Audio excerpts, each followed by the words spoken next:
Hey, welcome to Campfire Moto Stories. This is a little bit different show than I've done in the past. I'm going to be airing an episode that I filmed while at Durhamtown. He didn't have good enough signal to do it, so I'm going to be down in my garage building the motor, watching this thing. Feel free to comment, and there's really good interview. I really hope you enjoy. Let's do it.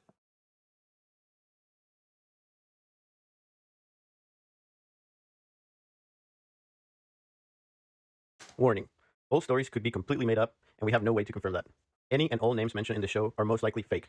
We at Campfire Moto Stories are not journalists and should not be considered as much. If you're offended by anything said or shown in this episode, we don't care, but we encourage you to voice your opinion so we can laugh at the fact that you can't control your emotions. This program contains foul language, and I recommend no one to watch or listen to this.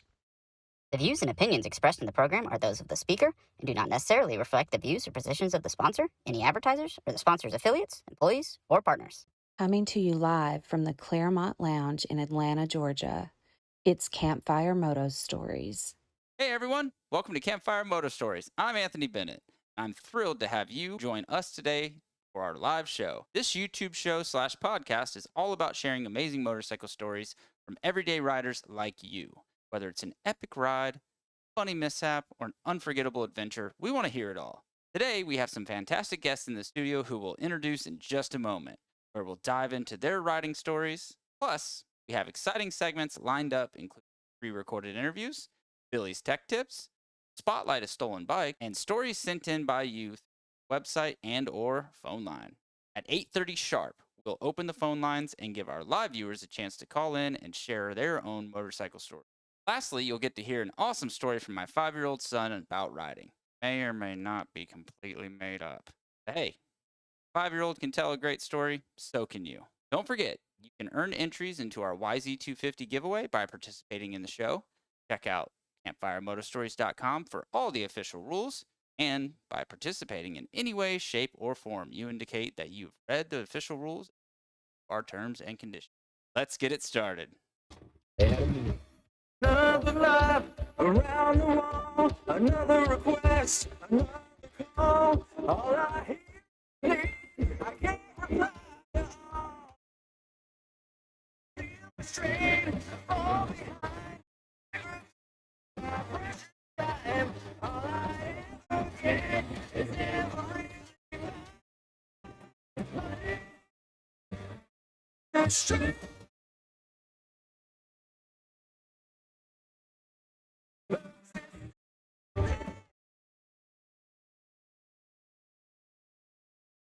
Hey, welcome to Campfire Moto Stories. I'm your host, Anthony Bennett, and I've got a different show than I've done before. So I'm actually here live with Mike, the owner at Durhamtown.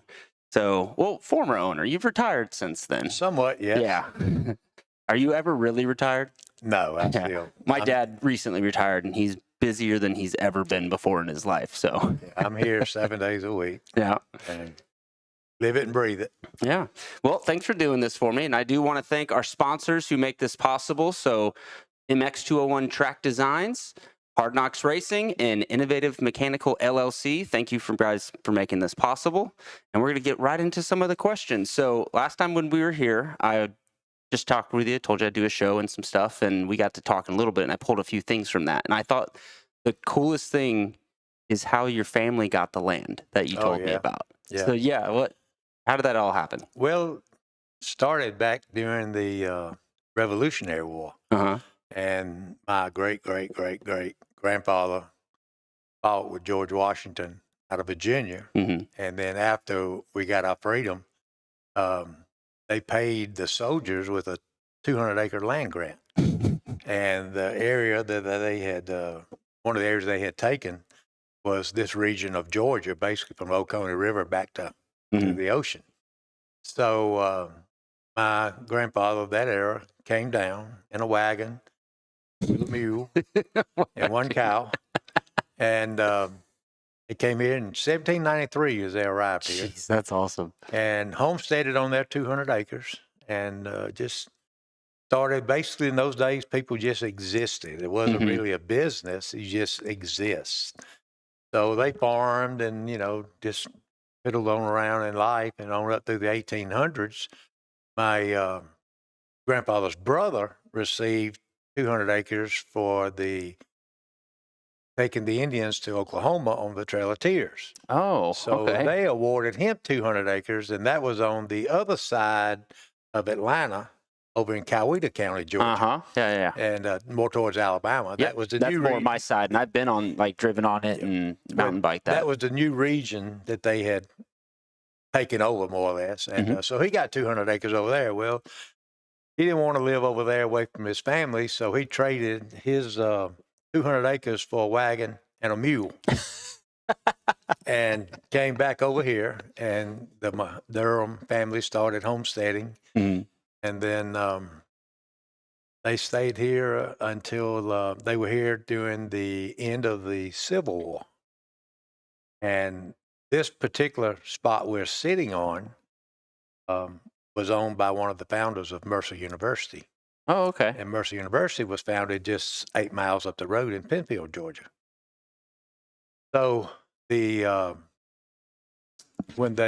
the Civil War, they gave all the land to the slaves at that time, and gave them their land and their freedom and so forth, and moved the college to Macon, Georgia. Well, in doing so,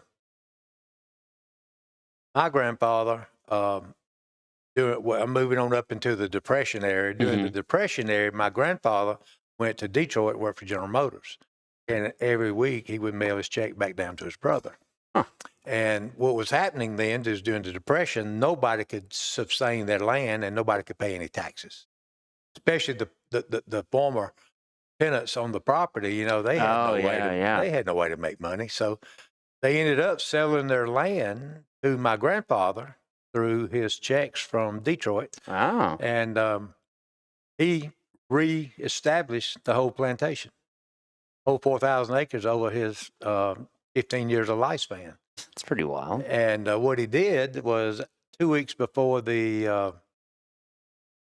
all the industrial jobs were locked down and you could not leave them for the World War II. Mm-hmm.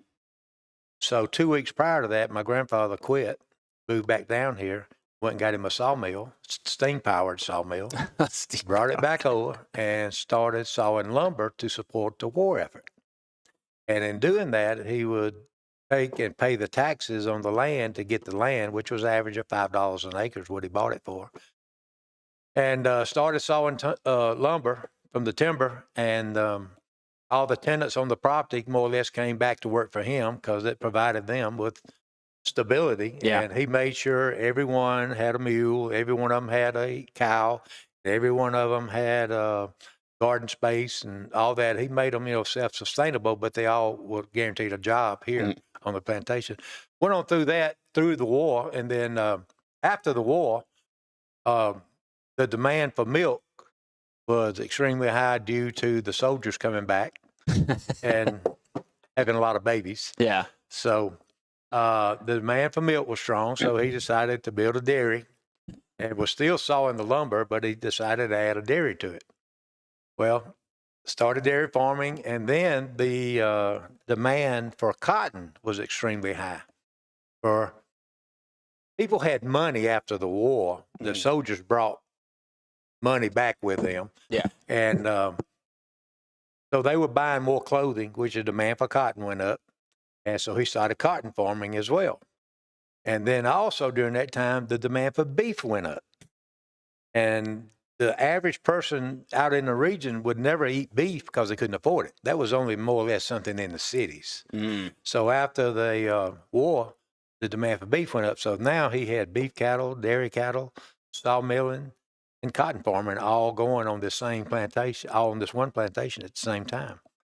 And what kind of ended it was he was spraying 2,4-D, which is a poison we're all familiar with. Oh, yeah. On cotton for the boll weevil. Ended up, the 2,4-D being a cancer agent, ended up killing him at the age of 59 from spraying 2,4-D on cotton. So when he died, then my grandmother, then decided to take things on to just put everything in pine trees. So now everything here is a pine plantation, more or less. Now, his brother, which lived 3 miles across the creek over here, he continued dairy farming. He didn't like sawmilling. Took too much labor. He didn't like labor. So he continued the dairy farm with his sons, and he continued after my grandfather died in '59. He continued to milk the cows, made some money, and buy more land, and kept buying land, and then they would buy land, cut the timber, buy more land, Okay. cut the timber on that, buy more land. Yeah. So it was a snowball, Mhm. and that Is that snowball. what cleared out like a lot of track sections? No, like what no, you guys no, put into no. there? Well, what happened over the years, rolling that land over and over, we've ended up collecting around 34,000 acres of land. I thought it was 20,000. I didn't realize it was it's that. about Jeez. 34 Yeah, right now. that is a lot. And so the thing is, when you have that much land, every day you have some timber that needs to be cut or thinned. So you take that money, instead of paying the taxes on it, as long as you reinvest in timberland, you don't pay any tax. Oh. So what that's done is just allow him to continue to roll our family's money over into that to gain more timberland. Huh. And we also kept a dairy over there as well. But after COVID, when COVID come through, my cousin got COVID real bad. And so we ended up selling all the cattle, the dairy cows. And now we just raise beef cows over there, eating the grass and just grow timber. Yeah. So that's the biggest. So what happened was the riding part of this, you said what cleared the. Well, what ended up happening, our land was basically the only residual income we had on timber was the deer hunting rights. Okay. Hunting rights on property. Well, that would pay our taxes. That's basically all you do with your hunting rights. You pay your taxes. Yeah. So it doesn't cost you to continue to own the land. So we did that, and then hunting being my passion, and I used to go abroad and all over the United States and hunt and do things like that. And then the more I went out and looked, I said, it's go to these places, and I look around. I said, really, they don't have anything that I don't have.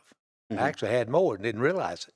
When you live here, you take it for granted. Yeah. But when you get away from here and you see other parts of the world, you start realizing, hey, what do you really have out here?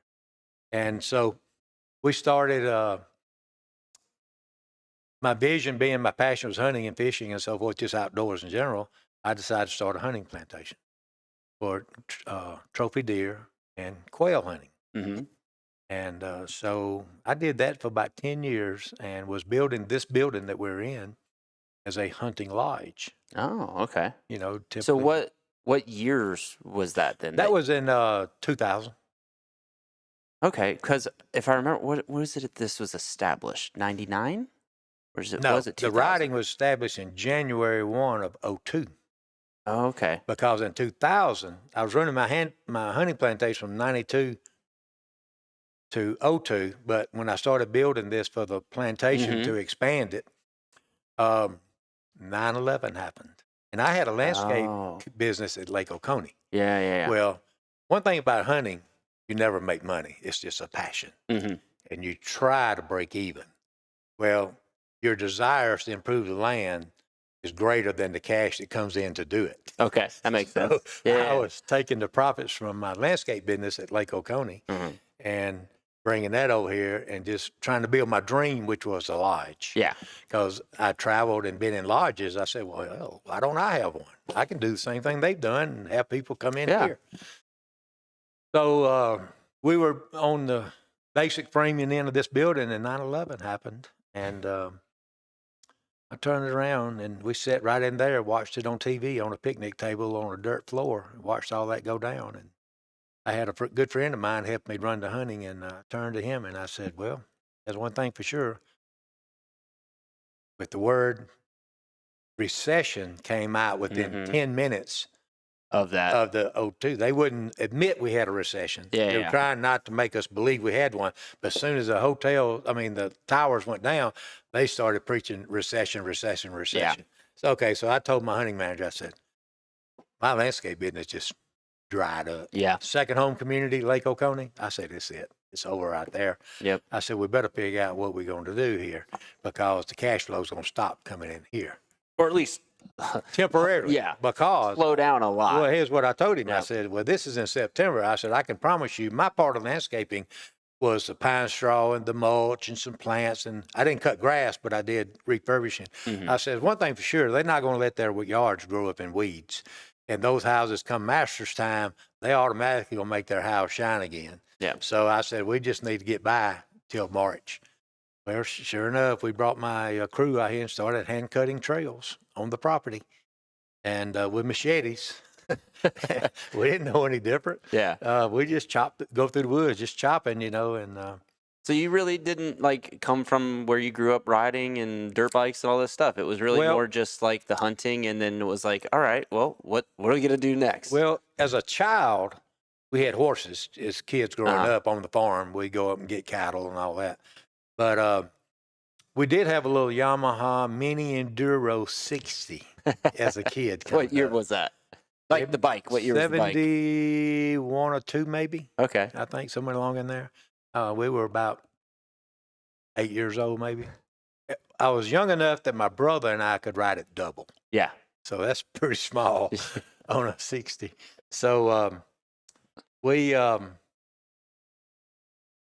told my that's how my interest started on dirt bike, and then we ended up with a Suzuki 125 4-stroke, and we Mhm. used that to go back and forth to town because I would haul eggs, flats of eggs. We had chicken houses, then eggs, so I would lay flats of eggs in my lap Uh-huh. and drive the motorcycle all the way to Union Point, 8 miles away, to my music teacher that taught me to play piano. Okay. And so I would trade her a flat of eggs for a music lesson on every Tuesday afternoon. So You still play? no, I didn't have the interest. My mother made me do it. Oh, okay. That I makes did more not have sense. the interest. Now, do I regret it? Absolutely. Yeah. That's another story. But anyway, that was I grew up on the little small bikes while I was in middle school, grammar school, middle school, and high school. Then I went off to college.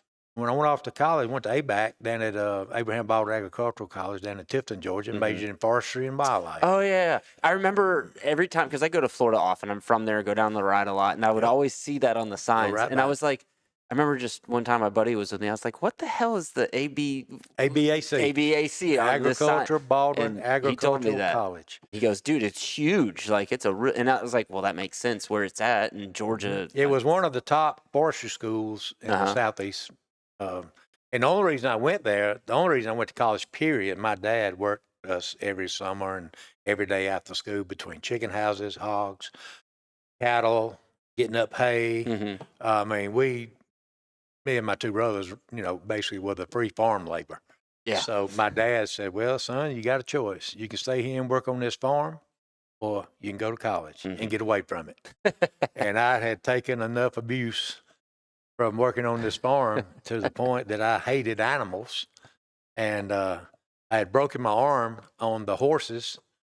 And so when we go get cattle, I would use the dirt bike and my brothers would ride the horses. Yeah. So combined, we were able to get our cattle back up when we needed to. You So said that was the only reason. You sure there wasn't for the ladies as well? no, not in the beginning. Not in the beginning because I was moving away from a lady. But I was fortunate enough to meet a nice lady down there. Yeah. Massapequa, New York. Total different culture. Oh yeah. Oh, actually Brooklyn. From So someone from Brooklyn was there at the college. at the college, and she was majoring in computers because it had one of the best 2-year programs in computers. Oh. So she wanted to do computers, and two totally opposites was her from New York hmm in the city, and me being so far into the country, and two opposite sometimes do a track, and we did. And Yeah. I'll never get the first time I brought her home from college. She didn't tell me this until afterwards. We were headed back down to Tifton, and which is 3.5-hour drive. Yeah. She told me, she said, I was quite surprised. She says, I thought I was going to a house that only had an outhouse. I didn't know you had real plumbing. So anyway, we ended up dating about 12 years on and off. So That's cool. But anyway, we still have a very close friendship right now. So she was into computers, and what year was that? Was the computer basically the entire size of what we're in? Right Yeah, now? this was in 77. Yeah. I mean, it was Oh, all they were paper huge. cards Yeah, where they yeah. did the little Oh, the narcs whole- on the cards. And I never understood it. But anyway, we come up, we had our fun, went all through that. So, but anyway, after the dirt bike thing came about because we had hosted a Citra hair scramble Oh, okay. Yeah, in yeah. '99. And then we had an enduro in the spring of 2000. And we did another hair scramble, but that was it. We had 3 races here Mhm. because everybody knew we owned a lot of land, so everybody Yep. would want to come out here, Yeah. and people would call us And they cut the trails for you too, right? Well, sometimes. that was the original deal. Yeah. That so they said, yeah, we'll come out there and we'll make trails, and we'll you know leave you with some trails. We're like, well, what are we going to do with trails after you leave? We don't have no desire for them. And basically, I think they may have paid us $200 the first time they came out Okay. to use our land. They used about 4,000 acres when they did that. So I didn't even think about this till right now. I'm good friends with Derek Gravitt. Oh, yeah. Who, Derek. His I dad was know, here yesterday. I was gonna say, I know they're out here all the time. I think they got a camper here or something. They do have a permanent site. And I know he started in Citra real young. Was he There's- part of kind of cutting those trails in or getting that? Michael, his dad. Uh-huh. I've never Yeah. met his dad. I just Yeah, met his dad's Derek. Michael. And when we first started, I don't even think Derek might have been a little toddler, maybe. Yeah, at he best. just turned 30. Okay, so- well, we've been here 23 years. Yeah. So, yeah, 23 years started. Yeah, so 95 would have been when he's born, or 94. So Yeah, his dad was into it big, and his Mm-hmm. first cousin was I forget the Gravitt boy's name, but in Yeah. South Carolina, back then was a champion and did Yeah. all that stuff. But anyway, yeah. So what happened? They did Alan? Alan. Yes. Alan Gravitt. Okay, Yes. yeah. So what happened was they come out and did that race, and we didn't think nothing about it, and then they left. Okay, that's fine. So, but from that event, occasionally somebody would just drive up on a Saturday or Sunday afternoon and say, hey, I was here for a race, and don't mind if I go ride your trails again. I'll give you $10. If you'll let me go ride your trails again, they're still out there. And sure enough, we started to do 1 or 2 here or there, so then come on around to the fall of 01. Mhm. And 9/11 happened, and we were sitting there, and I told my partner, my hunting man, I said, landscaping just dried up. I got to find an alternative. And I turned to him and looked, and I said, them damn old motorcycles, they keep coming out here wanting to bug us about riding on our trails and on my land, my hunting land. Yeah. And I says, maybe we need to open that door to get a little revenue. Mm-hmm. So we talked about it, for a day or two. And then I said, our budget at that time was only $30,000 to pay him his money for his time, buy some seed and fertilizer, pay for the diesel fuel on the tractor and stuff like that. And so I agreed. He and I finally come to an agreement that we would allow motorcycles come in on January the 1st, 2002, Mm-hmm. and we would run them until Hunting season. September, Labor Day weekend. Yep. And that was the opening weekend of dove season. And I said, we'll run it to then we'll run them damn old motorcycles out of here. Yeah. And maybe we can get enough money we were hoping to get $10,000, maybe to buy the seed and fertilizer and stuff. Yeah. Well, anyway, we got close to that point, and we were doing 8,000 acres in the hunting program at that time. Mm-hmm. And I turned to Ron and I said, economy's still kind of slow a little bit. I says, we've lost a lot of members because my hunting people said, well, there won't be a deer within 20 miles of here if we let a motorcycle on this property. Oh. So hunters were so possessive of their land and didn't want anybody messing with it but them. You got different cultures, and they all have what I would say uneducated ideas of what is reality. Yeah. Okay, I know that deer don't run from equipment Yeah. because we dairy farm. I worked at Reynolds Plantation at Lake Oconee. There was every imaginable piece of equipment, Yeah. air guns, you name it, and we'll be out there working in a guy's yard, and there'd be deer standing in the yard 2 houses over. Mm-hmm. Deer acclimate. Yeah. So- and honestly, so Croom in Florida, I don't know Yep. if you know of a place. Yep, So I grew up familiar. in Tampa, and I would go there all the time. And I would always hear stories about the hunters would actually line up on because there was hunting property surrounding it. So they would line up and set up their stands Yeah. there on the line because there were certain deers, because most of the good deer were on the motorcycle side of right. it because they knew they wouldn't get shot. They were protected. Yeah. They have they do that. Exactly. Yes. And I remember hearing stories about that. So yeah, it's quite the opposite. Well- Like, they know. Exactly. Well, you know, even today, we go through, 70,000 riders a year through here, and we still run a trophy hunting program on all this land with all the trails. And when we do a kill report, we write down where we harvest them at. The majority of the largest bucks are killed within 200 yards of this building. Yeah. I Because believe it. They feel protected there. Yeah.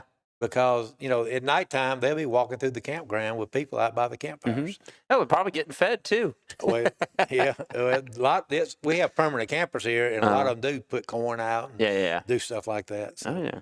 but yeah, it's we got started in January '02, and it took off till that September. And I looked at my hunting manager. I said, "Well, the revenue from the riding was about $30,000, I think, or so at that time." And I says, And you guys were only hoping to get 10,000, right? right? Yeah. And okay. I said the revenue was greater from the riders than it was from the hunters. Mm-hmm. And I says, so I feel like, why don't we just cut the land somewhat in half and let the riders have 4,000 acres, which is enough area, Yeah. and give the hunters 4,000 Because I mean, hell, Croom's only 2,200, and Yeah. that's massive. Oh, yeah. So even today, it's only 4,000 that the riding is a part of. And No, then it's 5 here. 5 here. Okay. Yeah. The Does that activity- include the Jeep trail stuff? Yeah. Okay. Jeeps, motorcycle, ATVs, side by sides. Then we do all the hunting and Mhm. everything. And we hunt right through. I mean, we ride right through deer season. But the unique thing about that is hunters will go in the woods usually 45 minutes before daylight. Mhm. And they'll hunt to average around 9 o'clock. Yep. And they come out. That's just the habit of a hunter. A hunter typically doesn't go in till 4:30, and he'll hunt to dark. Yep. He comes out. And it's literally almost the exact opposite schedule. So of they people that ride. crisscross. Yep. Now, here's the most unique thing we found out. Many of our riders were actually deer hunters, but they were a member of a club somewhere else. Mm-hmm. And so they would come out of the woods from hunting and go put on their riding gear and go ride with the family. That's awesome. Yeah. And at breakfast, we have the restaurant in there, and you go in there in the morning time, there's a guy sitting in full camo with Fox P scent on, stinking, and there's his wife and kids sitting there In beside him in gear, full not riding ready gear. to go. And, here they all go back out and go riding again. Yeah, that works. And they would, they finally, just about all of my hunting members now have pretty much become riders on the property as well. Mm-hmm. Because now my riders are my scouts. They'll tell me where they see the best deer. Yeah. And they'll come in, and a lot of them are hunters, and they know how to judge a deer. And when they say they saw a big deer, you can believe them because they hunt. Now, somebody that doesn't hunt might see a little small buck and say, "Hey, I saw a big deer." But Yeah. with your hunters, you can tell, and because they inquire all the time about it. And but yeah, I joke with my hunters. These deer are acclimated to the human element Mm-hmm. in respect. They hear the sounds and the smells of humans and machines 365 days a year. Yep. So the day a fawn is born and hits the ground, he hears and smells. Yep. So that fawn through his life is not afraid of it. So from a hunter standpoint, they go in the woods, and the deer are not just spooked and wild and run from them. Mm-hmm. The unique thing is, if you go in the woods with a helmet, goggles, and bright riding gear, you can walk typically within 40 feet of a deer. Yeah. But if you go They're out not gonna there care with at a all. camouflage and a deer can see your eyes, they'll run from you. That's interesting. They don't acknowledge you as a human. So you're almost better off to just be in full moto I- gear with I your joke- rifle. I joke with my guys, hunters, and I'm a hunter, so I can, joke about all this. The hunters, all about putting cover scent on and Uh-huh. all these different things, that makes them invisible into the woods. And I laugh with them, and I say, the best thing you can do is go right over to the pro shop, get you a bottle of 2-stroke motor oil, and rub it all over you. I said, now you will blend into our woods. Maybe don't recommend the VP fuel. That might burn a little bit on the skin, but yeah, maybe the oil would be all right. Even that, or I say, and wear, big bright sunglasses and a bright yellow hat. Of course, they require to wear orange. Yeah. And a lot of them don't like to do it, but hey, those deer, they don't even acknowledge people out here. Yeah, that's funny. They almost like our pets. But so anyway, we moved on, and then as I got moving forward through this process, I realized that the hunting and the riding was easily going to blend. Mm-hmm. And the more, it took a while to get people to understand that. And as people began to understand it, that's how I gained my hunters. And my hunters are also my riders are also some of my hunters. And it's worked so well that we have a very successful trophy hunting plantation. We manage it on a 16-inch outside spread, which means the antlers got to be at least wide as the ears, wider than the ears. And it's also has to have 8 points or better. So the management of trophy deer is working here just as, even with all the riding and everything. Yeah, that's pretty cool. So I was going to ask, and you may have already answered this then, is like, what was the most surprising aspect of this place? When you, like, something that you had to deal with that you didn't even think of. Now, I was two thinking sources more, of income was hunters and riders. Felt like you were going to have to sacrifice one or the other. The unification that I discovered, that they're both the same and they both get along with each other. So by my hunters being riders, they don't get upset if a dirt bike rides by while they're in their stand, or they can hear a dirt bike nearby. Yeah. Real close, say if it's 50 yards away. It doesn't upset them because they'll watch the deer, and the deer will stand there and look at the motorcycle right through, and then the deer just go right back to eating acorns or doing whatever it's doing. Yeah. So that was a great thing for us. Which leads me into, like, have you had to deal with it? Because it's getting more and more common where people are getting shut down because of noise. Have you had to deal with any noise issues or from neighbors or tree huggers or any of that kind of stuff that you didn't expect? Not really out here because we're so far away from pretty much society. If you look out the front door right here and look to the north, there's a 70,000 acre parcel area of land. Oh, okay. That has not even a power line on it. Oh, wow. Very unestablished then. Right. Yeah. It's the largest uninhabited piece of land left in Georgia, other than a national forest. But we're bigger than most national forests. I was going to say that. I mean, the 70,000 acres, we own about 30 of it, but the river basin. On top of the 30 that you already No, have I mean, we own, with our land is within that 70,000 acres. Oh, okay. I'm just saying we're part of it. Got it.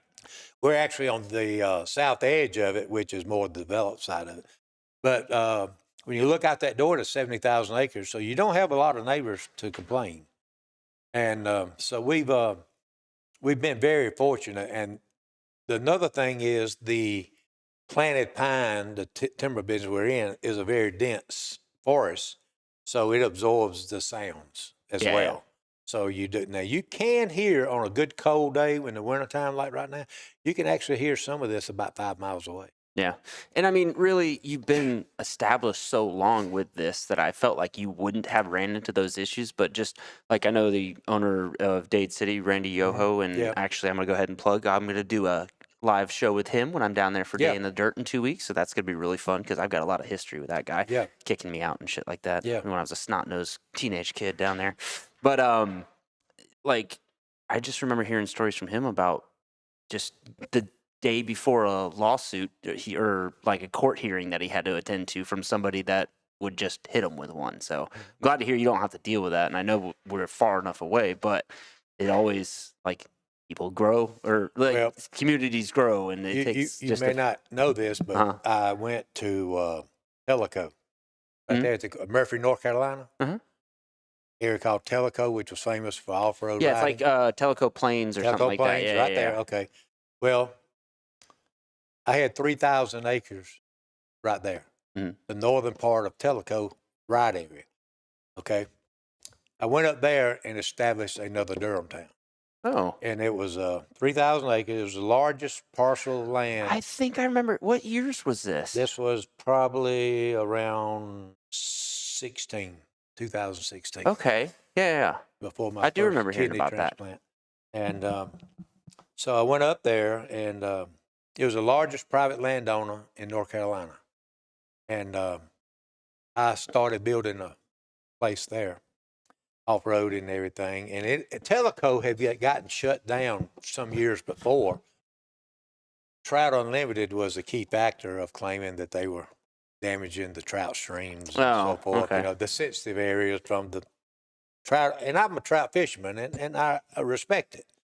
But there were a lot of bad things going on that led to that demise. Mm-hmm. So I went there with the intent of doing it the legit way, Mm-hmm.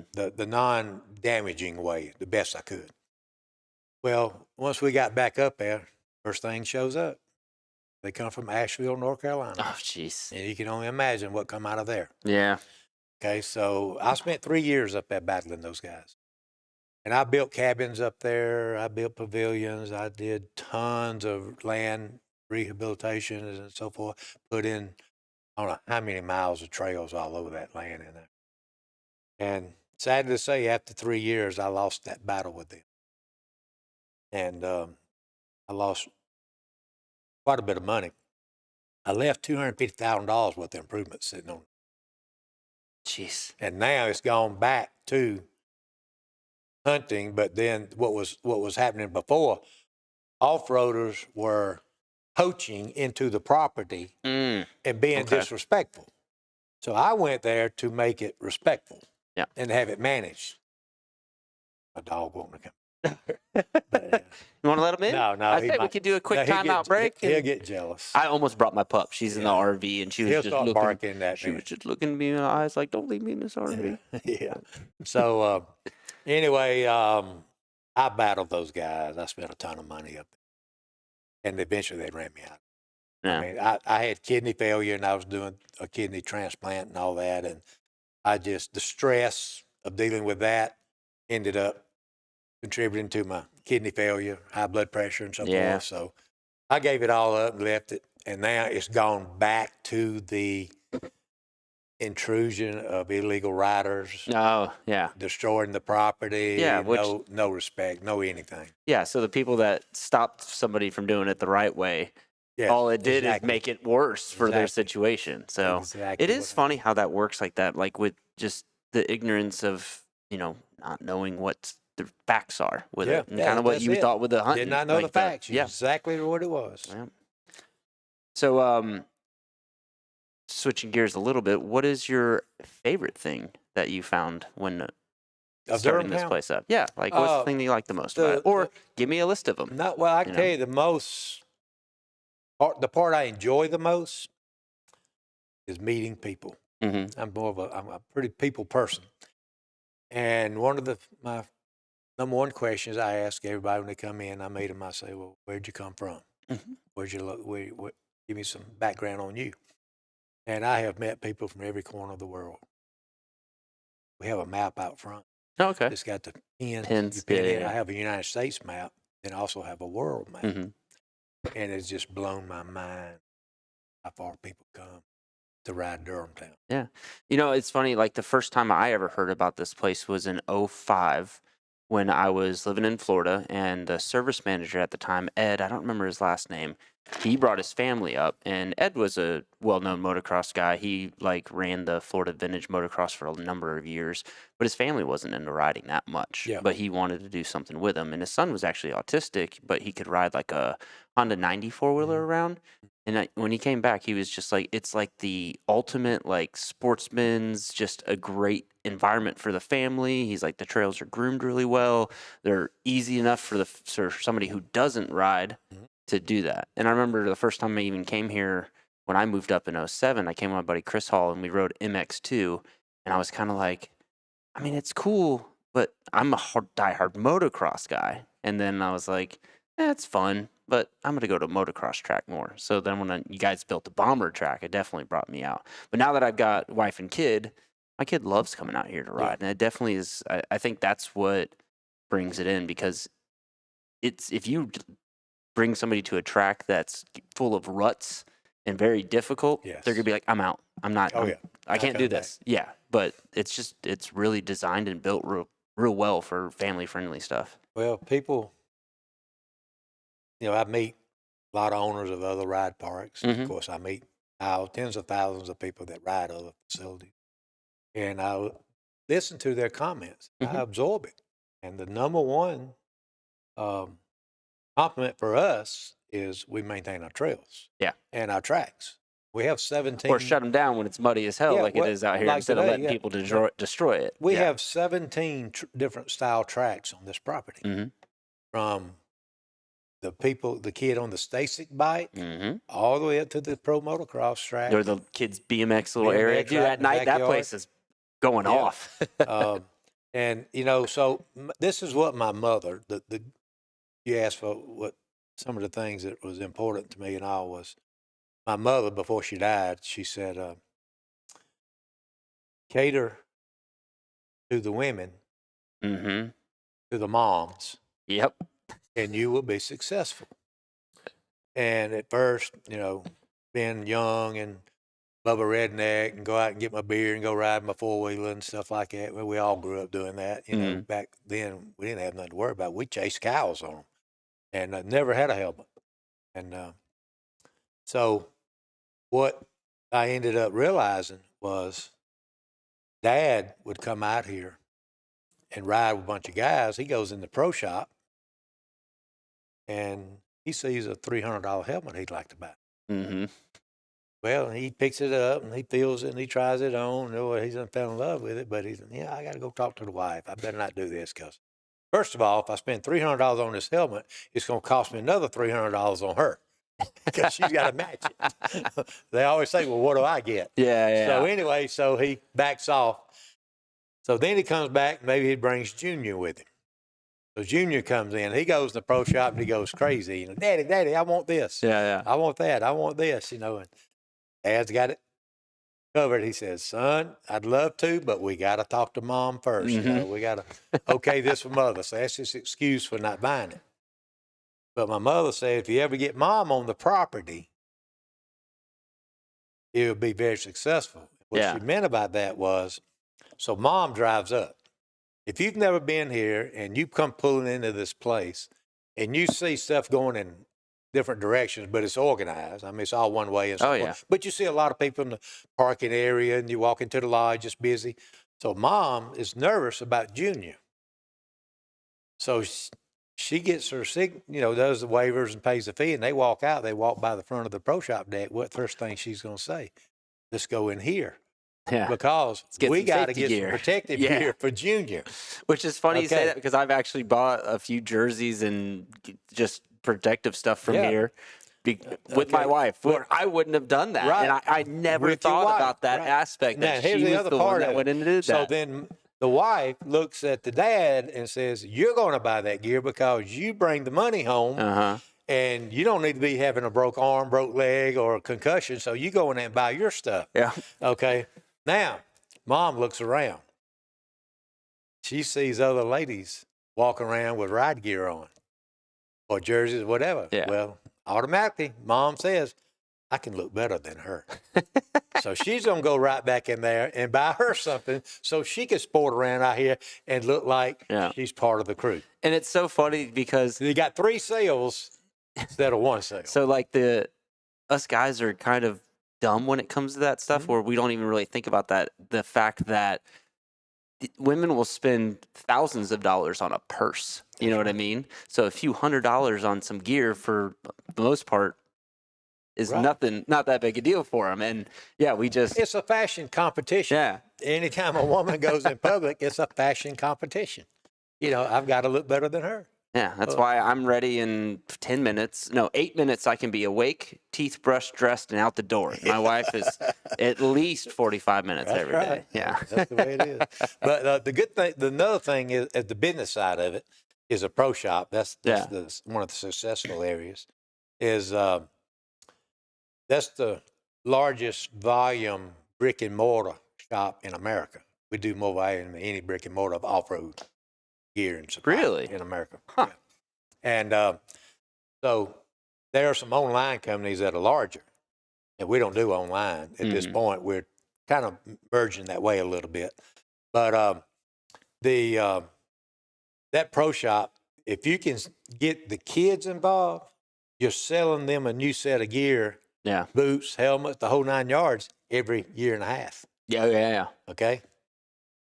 Dad's going to buy that helmet and gear, and it might last him 3 to 5 or 7 years.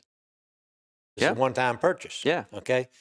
But again, mama, every time she sees a new design, that's why you got to change the inventory constantly. Yeah. So mom will have to buy the newest and the latest. So it's a mind game Yeah. of retail in that pro shop.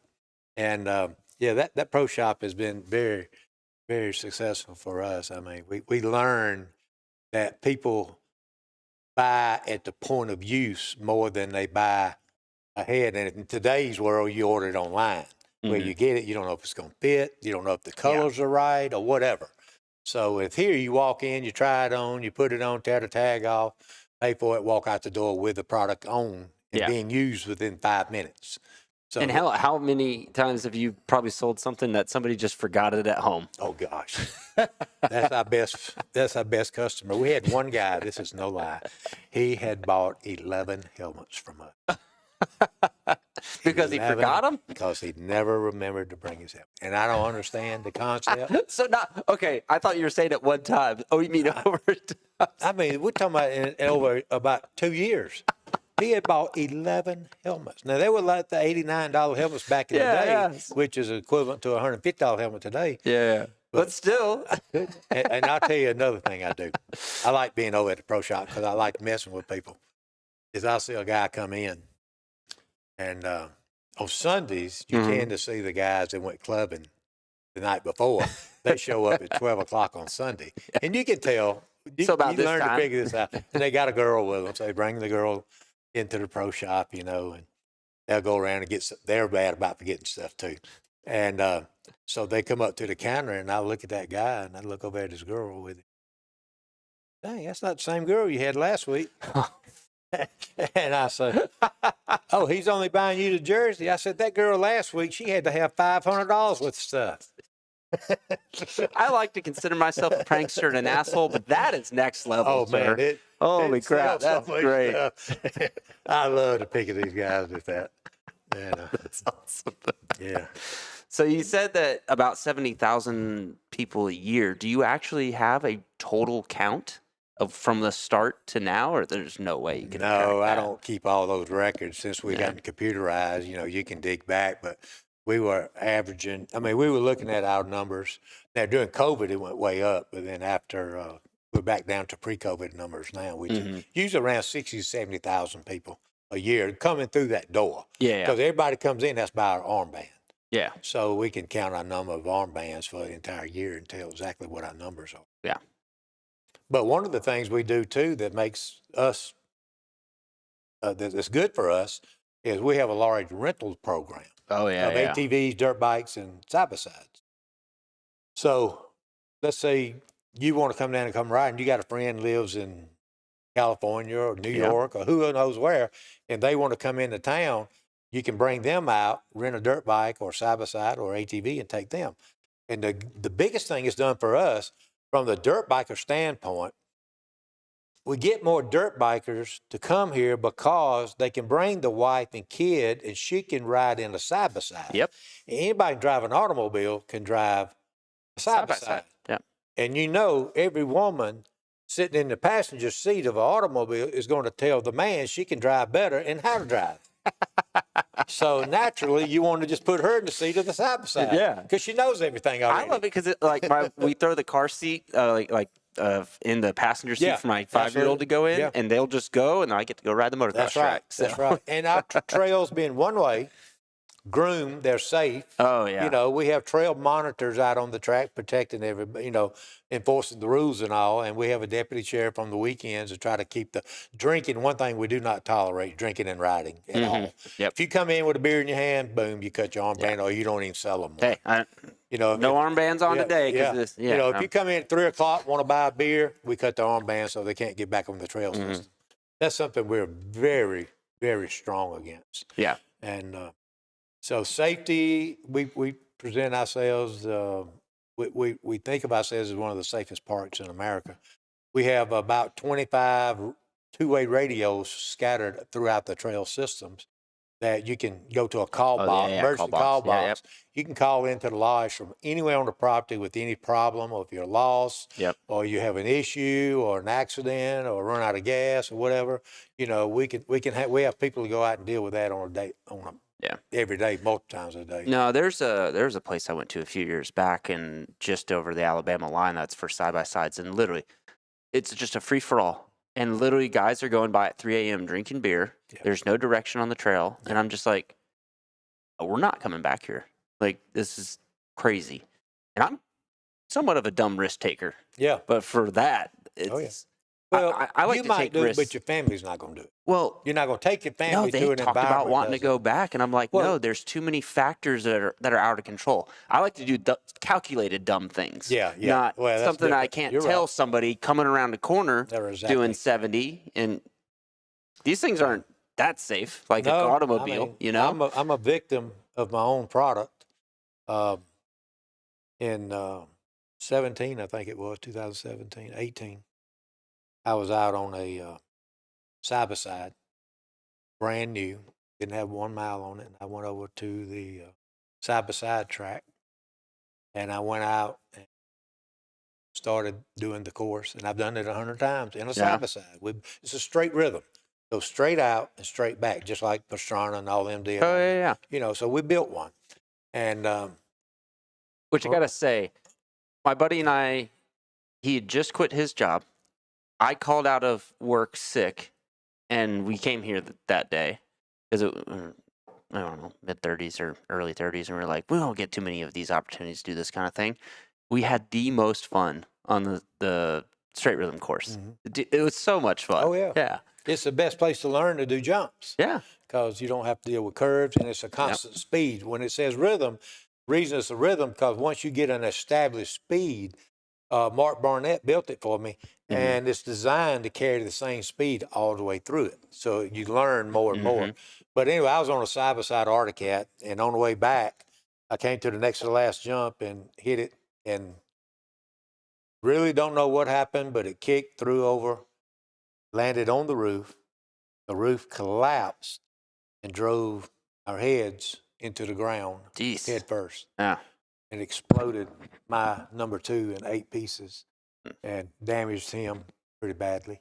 And so we both went through a long Healing process. Yeah, he hasn't healed yet, but anyway, I'm a victim of it as well. Yeah. And not only that, my dad died as a result of a motorcycle wreck in '85 on a street bike in front of our house. 3 deer ran in front of him, and he went out through the woods and mangled him up. He ended up dying later from that too. And and then my son, he crashed on MX-5. I reached out to a few people to ask about some things, and that was something Chris said that you might want to.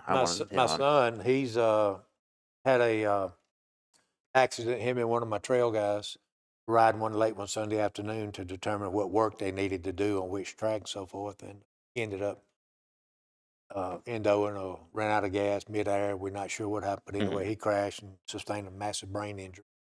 And he's a product of our own success as well. I mean, the damage. So I know it does happen. Oh yeah. It definitely happens out here. Happens at any place. What we try to do is, if you're going to ride, come to a place that provides the safest options possible. Yeah. Okay. The other thing we do, we have an EMT on site every Friday, Saturday, and Sunday. So that if there's an accident, we have a med cart built on the side-by-side to go out and attend immediately. Usually, our response time is usually within 7 minutes of an accident. And the unique thing is that we can get the people back to the paved road, and an ambulance will be there waiting on them, so we can get them to a hospital very quickly. And it's going to happen. There's no way you're going to eliminate every ride place. But if you go out randomly riding on property and so forth, if you have an accident, you don't know when you're going to get help. Yeah. No, I remember breaking my wrist on my wife's bike one time in the woods behind my house, and my right wrist, I had no option but to ride out. Yeah. Like with a broke wrist. That's right. So we try to provide all the safety issues that we possibly can. The arrows, the trails are all arrowed one way. Yep. Signage, everybody wants to know who's the sign company because they're making a fortune off of us, but we bought our own sign equipment. Excuse me, we make it all in-house, so we have new signs. We make signs almost every week. Which I'm going to to go ahead and do improve. a selfish plug here. You know, Hard Knocks Racing provides all the signs for Highland Park. So Okay. if you need somebody at some Yeah. point, you let me know, Yeah, and I'll get well, you connected with We great figured out people. real quick that we were going to have to buy our own, so we do it all in-house. Oh, damn it. We have Okay, well, employees. sorry. Yeah. Sorry, Ann. Sometimes Parts Unlimited will fly racing. Oh, so yeah, they yeah. will provide some paper arrows. Problem with those arrows, they last a year and you got to replace them. They fade out. Yep. So we finally figured out we just had to do vinyl cut signs Yeah, and do yeah, all yeah. our trails to get some longevity out of them. So Well, if you need, I'll beat up Brandon any day to get you some more free stuff out of, Western. So you Yeah, let me know. yeah. We're good I'm buddies. So pretty gifted with them because I'm one of their largest dealers. is it in does off-road. Brandon come or does Mark come out? Mark. Here? Mark does. Okay. Well, I know Mark pretty Waddell, well too. He's a winner. Dude, his kid's freaking moving now. I just saw on Facebook. He was here Tuesday, Yeah. but I just saw on Facebook, and I didn't mention it to him, but his son is doing an article with somebody's interviewing him. Hmm. I saw some magazine or Wouldn't surprise me. Last time I saw him Yeah. was at the Charlotte SMX round when he was he's racing the getting 65s. a lot of attention. Yeah. Yeah.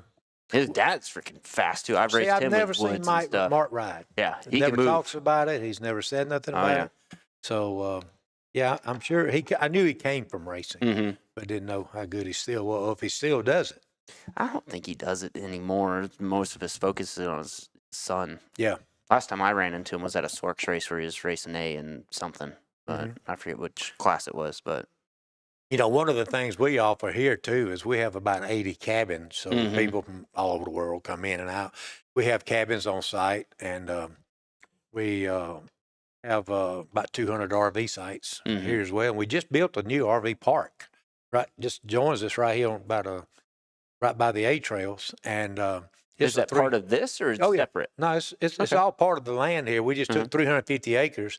We went in and built 3 lakes on it, and we put RV sites around the lakes. Okay. Now, on that area down there, that's going to be mountain bike and e-bikes only. Oh, okay. So that's the next phase for Durhamtown, yeah. is getting into the e-bike and the mountain bike industry. So with down there, you got peaceful and quietness. You don't have any of the motorcycle trails. So it's a great place to bring your wife. She wants to relax, read books, or do whatever. And so we got in about 25 miles of e-bike trails right Mhm. now that we're supposed to start building a mountain bike park, Yeah. technical obstacle park. Yeah. Yeah. We just to start that. Some of my employees there are just super excited to get started on that. Oh, We've yeah. already made the trail systems. Now we just to start putting in all the obstacles. Yeah. And that's going to be one of our next projects. And down there, you'll be able to ride your bike from here. So what we're doing, the mountain bike industry, to my knowledge, doesn't have a true resort like Durhamtown is for dirt bikes and ATVs and side-by-sides. Okay, so if they are, there's not many. Yeah. Okay, so I can't think of any, but I'm not connected enough into that. if you want to travel and go ride your mountain bike, let's say you don't even do motorcycles or none of that stuff, you'll be able to come here, camp, and ride, and your community is down there, but you can also ride your bicycle, your mountain bike or whatever, or e-bike back to here to do lunch in the restaurant, Yeah. do dinner, we do steaks and all that in the restaurant at Saturday nights. And, we sell after hours, we sell alcohol here. We have a pro shop, which we'll be adding mountain bike accessories Yeah. to that. Smart. So with the BMX track back behind here, but we're going to try to offer the mountain bike community the same thing with structure and facilities Mhm. and so forth. Power, showers, power, water, sewer, and internet, Huh. all at your RV sites and so forth, then, because you can camp on an RV facing the river. And if you go to Little River RV Park, that's the part of Durhamtown that's going to be catered toward those people. Okay. And we got 3/4 of a mile along the river, and we got trails all along the river. We got some downhill areas. We're going to go in there and put obstacles on the downhills and do all that stuff. Mm. And also it'll be able to ride golf carts on it. too. Oh, But it'll be alright. no motorized vehicles other than e-bikes. Yeah. We'll allow that, and we're just become a dealer for e-bikes, and we're going to add e-bikes to our rental fleet Okay. and mountain bikes. Yeah, I've got an e-bike. I got a Specialized, so I'm gonna make sure to bring that with me next time. Yeah, So- so that's really neat, nice trails. The trails are maintained, they're groomed. You know, anybody can ride them. They're not rutted or anything like that. We try to keep all standing water Mhm. off the trails. So we'll maintain those just like we do up here on the We were off-roading. we were talking about the last show I did with Matt and Terry Lynn. You know what Yeah. Matt's doing? Yeah, no, He's- he was big in mountain bike. I Yeah, do but know he's that. in the KTM e-bike side. Oh, I of wasn't KTM, so aware of that. yeah. Well, So he'd be I a need to good get guy in to touch reach with out him to. then. Yeah, for sure. Well, if you see him, tell him to look me up because I'd like to meet with him. Come I'll down shoot and him a text when we're done. maybe Yeah. put some ideas for some more obstacles and so forth. Yeah, that'd be pretty cool. So we will do a quick little break and Yeah. show some sponsor stuff. So we'll be right back with you. Transform your comfort with Innovative Mechanical LLC, specializing in HVAC service for residential and commercial properties. They provide expert installation, maintenance, and repair. Their certified technicians ensure top-notch service, whether it's air conditioning, heating systems, or indoor air quality solutions. Serving Georgia since 1999, they prioritize customer satisfaction, prompt, reliable service at competitive rates, routine maintenance to emergency repairs. Trust Innovative Mechanical LLC for all your HVAC needs. Give them a call at 770-726-7407 or visit innovativemechanical.llc.com to schedule service and unparalleled comfort today. Our next segment is brought to you by Hard Knocks Racing. They're a group of dedicated motorcycle enthusiasts since 1998. They're your go-to for Campfire Moto official gear. Soon launch an apparel line of their own. They excel in crafting all kinds of custom decals, like this badass sign behind me, from custom signs to full bus wraps and office customization. In fact, check out this work Anthony did at one of the well-known Japanese manufacturer's office who will remain nameless. They also crafted awards for prestigious events such as the Perry Mountain 24-hour race, Mill Creek Spring Classic, Deka Hair Scramble Series, and many more for local racetracks in the Southeast.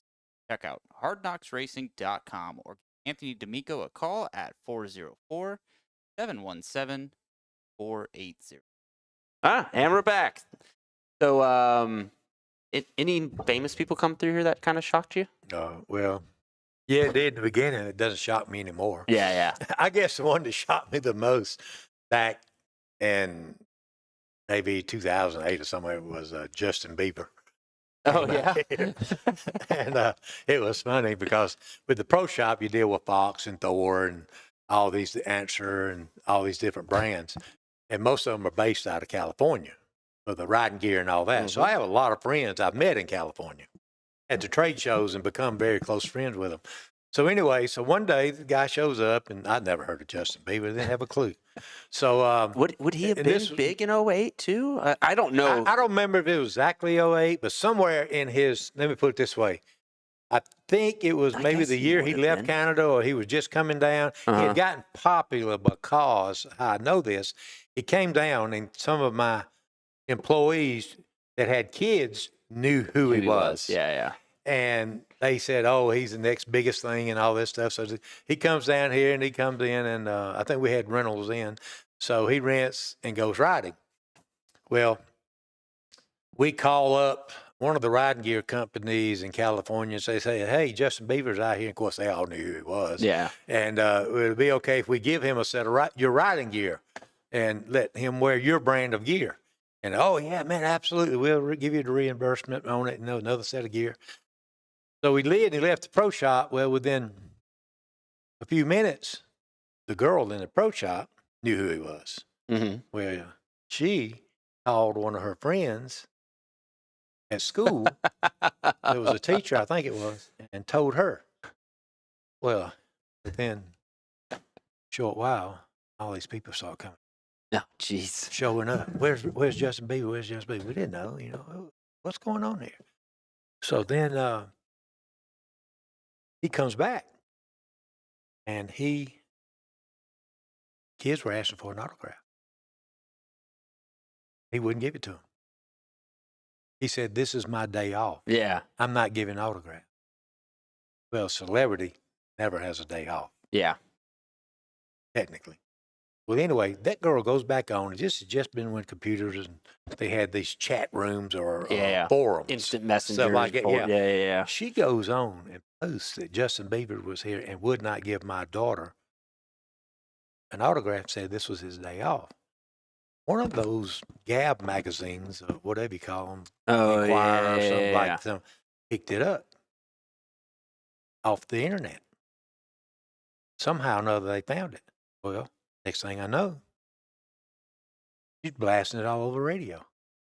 And one of my buddies is on the freeway out in Los Angeles, and he's calling me up. He says, Mike, what are we hearing that Justin Bieber is at Durhamtown? And you're still I'm still somewhat "What?" ignorant, you know. And I'm like, what are you talking about? How do you know this? He says, oh, man, they all over the radio. Everybody's talking about how that's a bad thing for him to do and all this stuff. That was just one of the situations. We have a lot of, we used to get a lot of the professional football players, baseball players. We get a lot of NASCAR. I could see that, especially side-by-side stuff. And when they come, they bring a group, and they own side by side because a lot of them are sponsored by different brands and all that stuff. So they'll, we don't like to broadcast people because when a person comes to Durhamtown, I don't care where you They're coming to get away. You're coming here to be a normal person. Yep. You're not coming here to be a celebrity. Yep. And yes, there's been hundreds of them here, but we don't brag about it. We don't post names and so forth because I don't want people coming here. Yeah. Looking for it. Yeah. That makes sense. So we respect. So that's why a lot of them come here. When they do come here, they film in movies in Atlanta. And There is a ton of that. Yeah. Ton of those guys out here. And when they're here, we never let anybody know they own the property. Mm-hmm. And they'll come. The only way you'll know it, they come with an entourage of vehicles. Yeah. You can always tell when it comes 6 or 7 blackout SUVs. It's somebody. So you can always tell. But hey, we welcome everybody. We treat everybody. I don't care who you are. You'll be sitting at the table. The good thing is, the unique thing is, you'll be sitting at the table, and a lot of people don't recognize the person sitting at the other table. Yeah. You see them on TV, but you don't think you're going to ever see them. Yeah. But you might think, wow, that guy looks like so-and-so. Yeah. But not knowing it's really him. Yeah. And they could easily play it off as like, I get that a lot.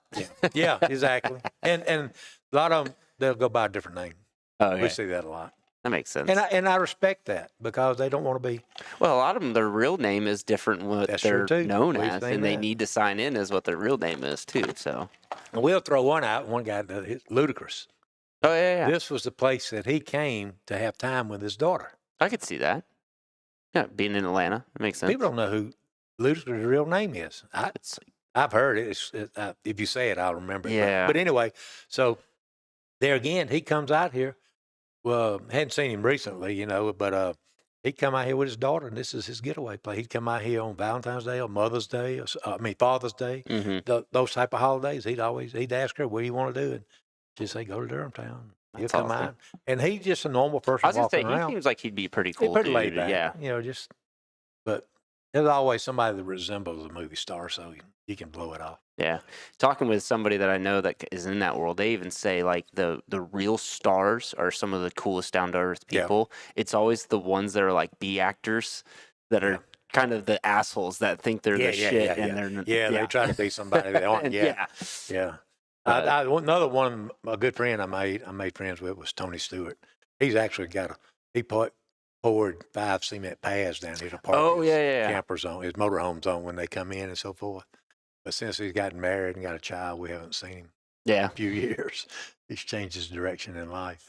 So has there been any strange visitors that you've, like, over the time? Any group of people or strange things that's people that have come through?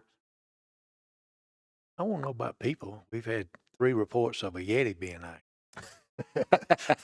I wasn't sure if you ever had that, and I doubt it, but like, you ever heard of the furries kind of thing? No. It's like people that dress in cat costumes. Oh, and no, stuff. no. I wasn't sure if you ever had any. Now, Halloween, we do see that. Well, yeah. But not we have big Halloween party. Every holiday we have a live band. Yep. And we're sitting in one of the areas, the bars right there, and we put the band on the stage. And if it's weather not good outside, we come back in here and do it. But normally we sit on the pro shop front deck, and everybody can drive up with their rides and be out in front of the band and everything. Now you And a say that tiki that was bar a out lot there. like when I talked with you about doing the show was the Halloween weekend. I didn't realize that you guys did something. It was really Oh, cool. yeah. The kid got to go around trick or treating, but he Yep. was so upset because we didn't bring a costume because Yeah, we well, didn't you know don't that need was one. going on. So They just a lot of them take their helmets for the bucket. Yep. And walk around with their helmets. Yeah, So nobody cared We they ask didn't all have a the costume. campers to do candy giveaways. Yep. We do it all here and everywhere. So One of the guys that was staying in the camper there, I'd recognized him because we were riding at Fannin the week before together. And he's like, I felt so bad. So I went in and bought a bunch of candy to get out to the kids. Yeah. Like he came in here to give them out. Some of them do. Right. We see it all. So I was told from April to ask you about maybe some crazy things that's happened in the coop house. Any the story? chicken. Oh, you any talking about stories the, of the, that? the chicken house. I guess that's. Yeah, we took one of our chicken houses. I think it that was the grew up raised Western chicken. around when Western would come for their dealer. yeah. The parties. Dealer they would do. appreciation. Yeah. Days, and they'd come out. Yeah, we've had some wild parties over there. We took a big area in the chicken house, half of a chicken house, turned it into a bar area, Mm-hmm. event area, whatever, stage and big long 30-foot bar and Oh, yeah. all that stuff. I've been to several of them because I've always been a part of the industry. I guess one of the wildest things we had in that one weekend, we decided or was approached to have a digital music festival here Mm-hmm. on the property. So we agreed to it, not knowing what we was getting into. So all of a sudden, here comes all this stuff coming in, and we ended up with 70 bands that played on 5 different stages we had here. Oh wow! From 6 o'clock on Friday night until 6 o'clock on Monday morning is when they stopped. Non-stop. And we had one of the popular places was actually inside the chicken house. We call it the Red Rooster. Yeah. So in there, that was pretty wild of, I guess, half-dressed women is the best way to describe it. No, more so painted women. Oh, okay. Yeah. Yeah, that was an interesting group of people there that we had at those Maybe at that those fits events. with the strangest. Yeah, we people that come also through. had the Moonshine Festival up there when moonshine got real big. We had several. I became good friends with Mark on Moonshiners, and up at he lived up there where I had my park, and we filmed some of the shows on our park up there back in the woods and so forth. And so we had a big festival down there where we had a barbecue contest and had about 20 different flavors, about 10 different vendors of moonshine up there. And that weekend got pretty wild. We had lawnmower races on the flat track. We had a big freestyle park during that time too, where all the freestylers from the Northeast would come down here and they'd hang out and spend months here and go out to the different shows. This was a pivot point for the different shows all over the Southeast. Mm-hmm. They were some interesting people. Those guys, no fear, young, no fear, and party to the max. They get paid on Sunday night after the shows, and they're broke on Tuesday. They stay in the town that they're performing in, partying until they run out of money. Then go on to the next one. They'll have just enough money and gas to get back here, and maybe enough money to get back to the next show. Yeah, on the next weekend. That's pretty But funny. actually, one of them is working here, moved down, and just came back, and he's working for me. And his wife works in the pro shop now. Oh, cool. Yeah, they've all gotten older and smarter now. Yeah. So you had said about that one that kind of started it this time and ended at that time. It made me a little light bulb go off. Have you ever thought about doing like a 24-hour event of some kind, either like a race or something like that? We did that one time. I know we did several 12-hour races. We did several 6-hour races with dirt bikes. This is back when Two Wheel Tuesday was on TV. Yeah.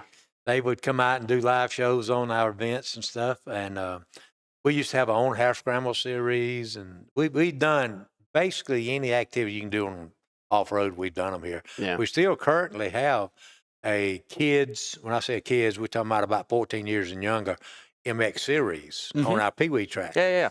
And we get about 175, 200 entries once a month on it, and which is very large for a Pee Wee race. Yeah. But it's the starting grounds for so many kids, Durhamtown is.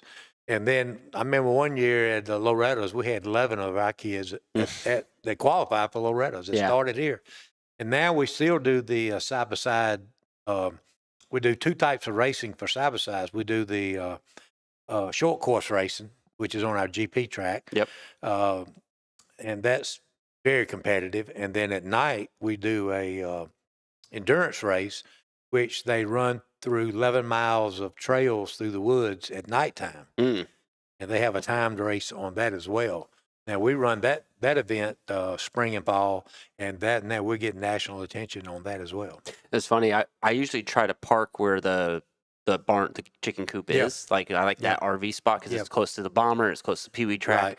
And I didn't, one time I was here for trying to book those spots for a race, and I was like, why is it, that's never sold out? You're What the hell? And yeah, they were all taking when that they come whole in, thing was. they are big. They bring their big rigs in. Matter of fact, we have one in 2 weeks, I think. It'll be our first one for this season, starting back. Yeah, some of our racers were just out in California doing the King of the Hammers. I think we had about 5 of them out there doing that. Yeah, and I think I heard McGrath won that. I don't know. Yeah. I just know on the side-by-side, out of 70 or 60 or 70 entries, I think our guy came in, I want to say 10th. Okay. C.J. Greaves was a pretty national known guy, and that's who our guys were riding with. And then one of our guys is into the racing of the dune buggy, of the Beetles. Yeah. Volkswagen Beetles. Yeah. And he went out and did the Beetle race out there.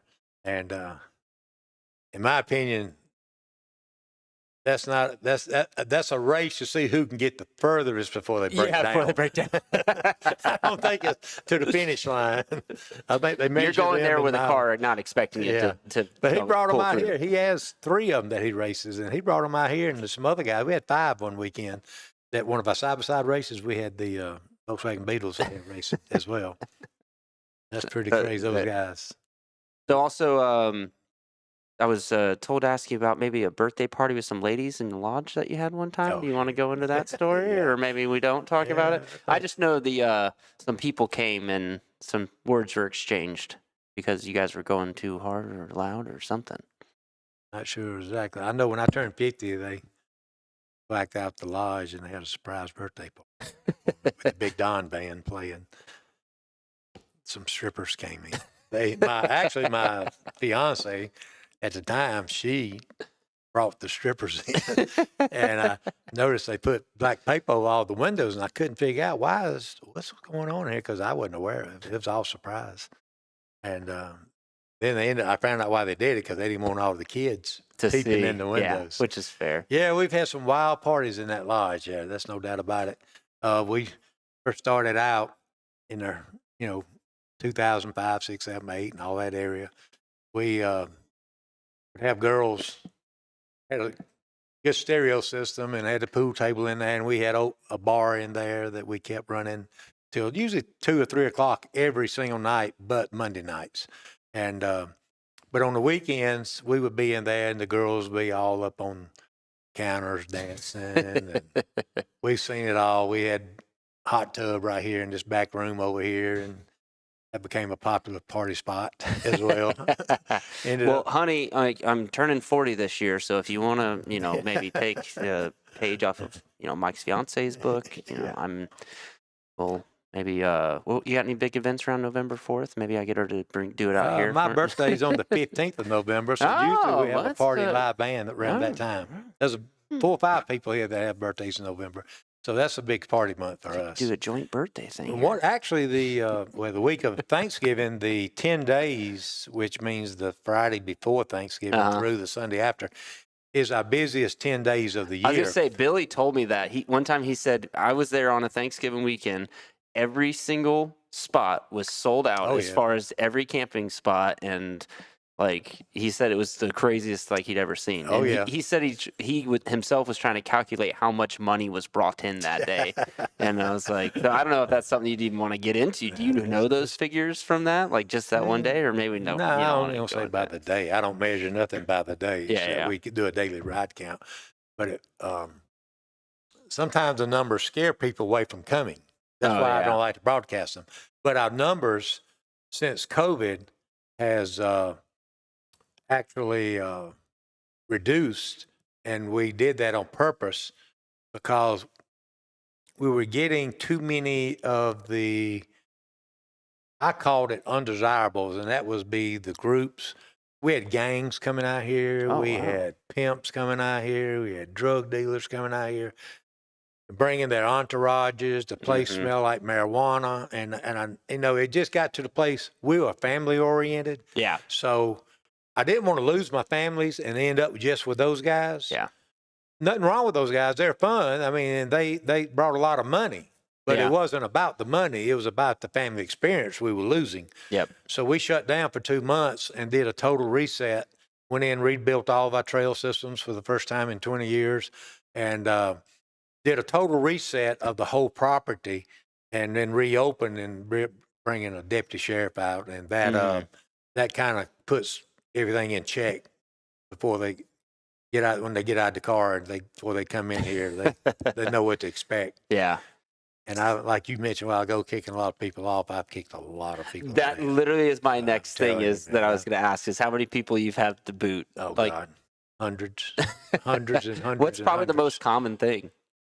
Drinking. Yeah. Most common, and disrespect, going backwards on the trail after being warned. Yeah. Disrespect. Whether you're in the parking lot or whether you're on the trails or wherever, I expect you to show respect to my customers and to my property. Yeah. Okay, so as being private property, I do have the right to ask you to leave. Yeah.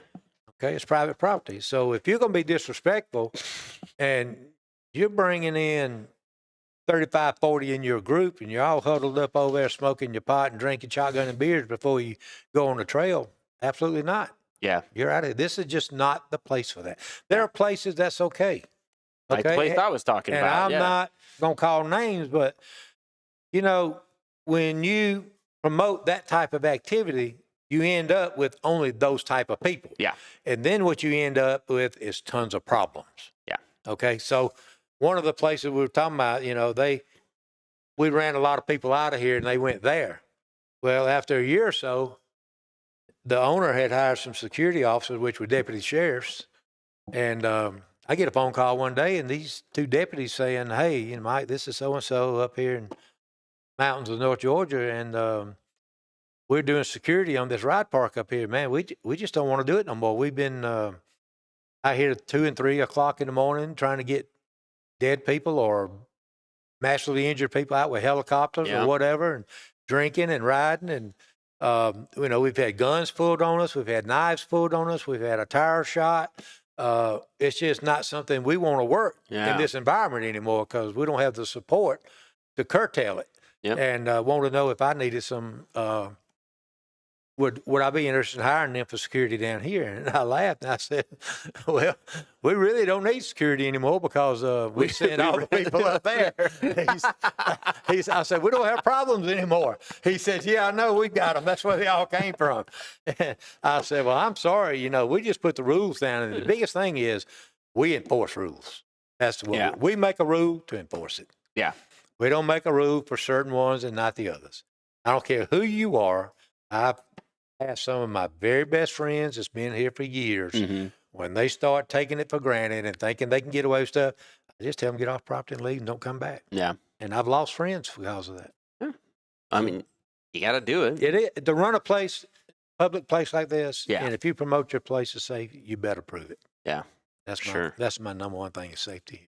So you kind of touched on the when you closed down to revamp it. That's kind of around the time that you like after it was done being revamped is when you kind of retired and let Yeah. kind of thing. It was your brother that took it yeah, over, my right? brother, my health got so bad. I was Yeah. in kidney failure, and after the first kidney transplant, within about a year or so, I had the accident where I landed on my head. On your head, yeah. Exploded that. So, and then after that, my health even got, my kidney was rejected, and I had to go through I was on dialysis for 5 years and all that. Mm-hmm. And so I was trying to find another kidney. And so anyway, it just got to the point that I didn't see a big future for me, a long future. It was within months. And I had chosen to accept that path, and I brought my brother in, turned things over to him. And so he is running the show with a lot of the same people and some more of them. A good leadership here. We got great team working on the property now. We're actually running 50% less people on the property for work and trolling and trail maintenance and all that. And we're in better shape than we were when we had 80 employees at one time. And but my hell, I get to come down here and enjoy what goes on and just kind of tool around and enjoy the time. I'm around here. My son, I got 2 grandkids. Yeah, I usually see him up at the counter playing, what is it, Fortnite? Yeah, and then I got a 4-year-old that just got on a station bike last week. And in 3 days, he's 4-year-old. In 3 days, he burnt the motor up, broke the chain, and destroyed the transmission. So bought him another one. And now we're a dealer for them. I figured if I'm going to go through them, I might as well be a dealer. Yeah. So we're a dealer for Stasic bikes, and we sell them at a discount. And so now he's back out there, and he's already on full high speed to go. And he's been over to the Supercross. I mean the Rent-A-Cross track. Yeah. He's already wanting to climb those, and all he rides around and said, "Papa, I want to go race. Papa, I want to go race." Dude, the KTM EE2 that my kid has, absolutely loves it. It's actually a little bit better than the Stasic as far as quality and stuff alone. But the biggest difference with it is the Stasic. My kid is looped out. Oh. That KTM, I literally, if you go and grab it full throttle, it doesn't move. I've only tested it once, but I was curious about that. Oh, it's got a restriction.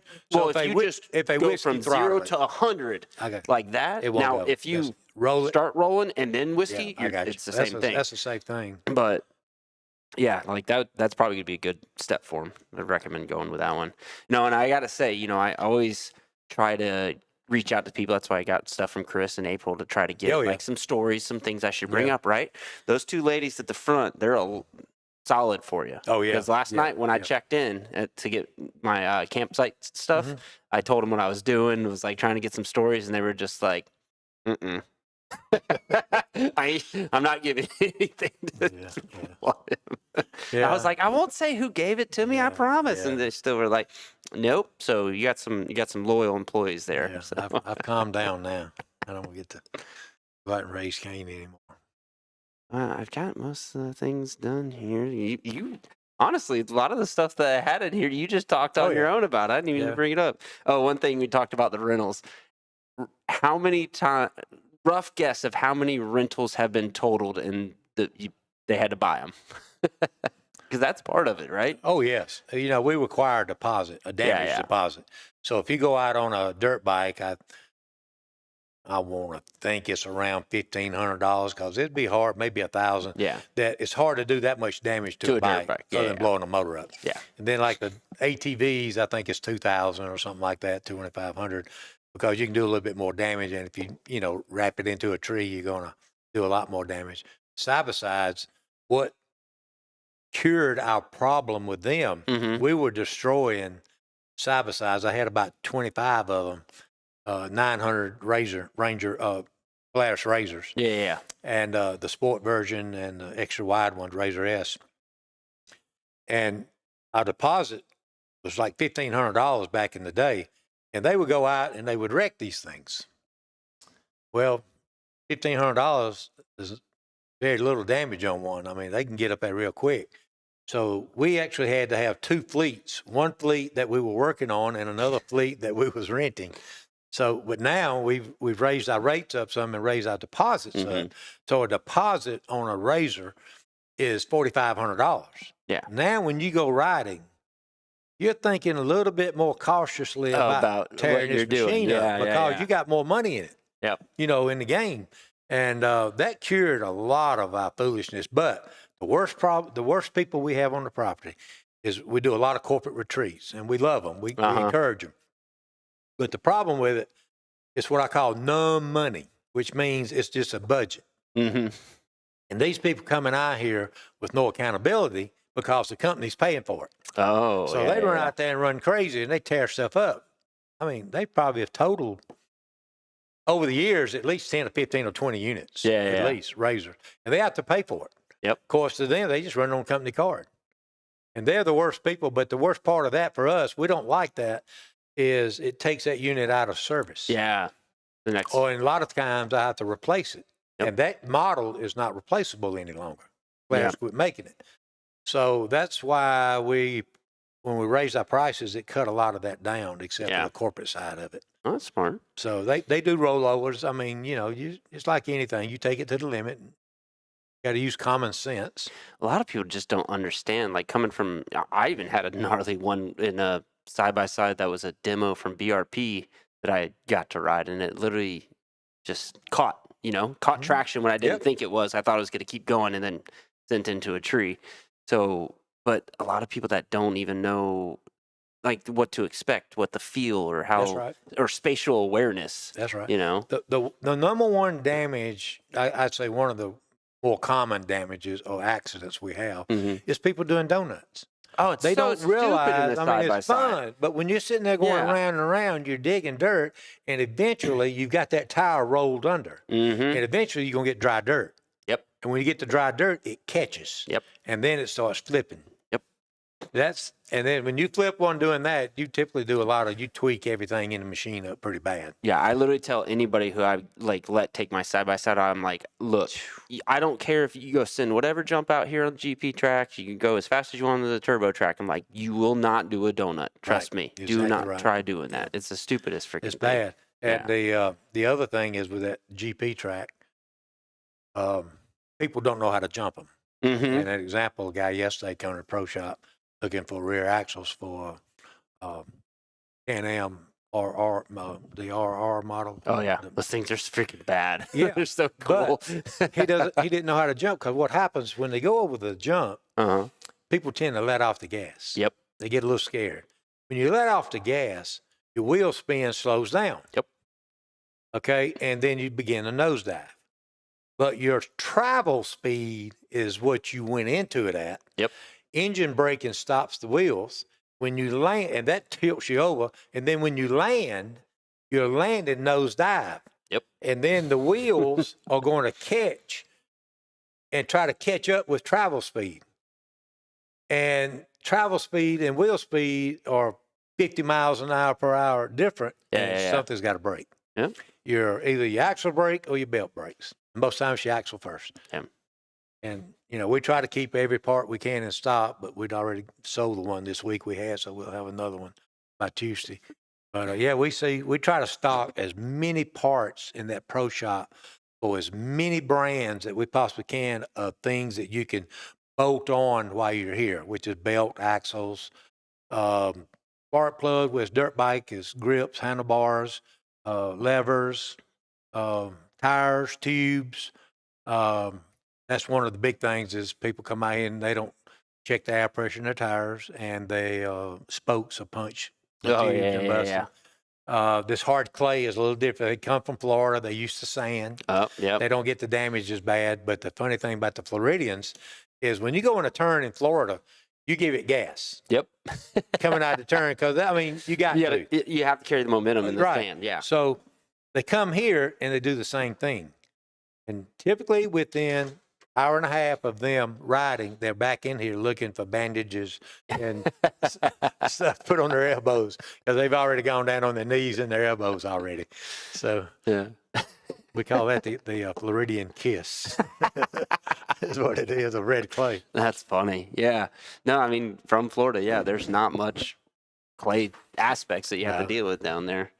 The reason I knew about the rental thing too is I remember like a friend telling me about how his friend came out and literally had to just pull out the Amex card and was like, here you go, and paid for it and brought the thing home on a trailer. Either bought a trailer or borrowed one and brought his total side by one side. leave yesterday, left early. Come in for a 3-day trip, see him on the first afternoon or first night heading home in pieces.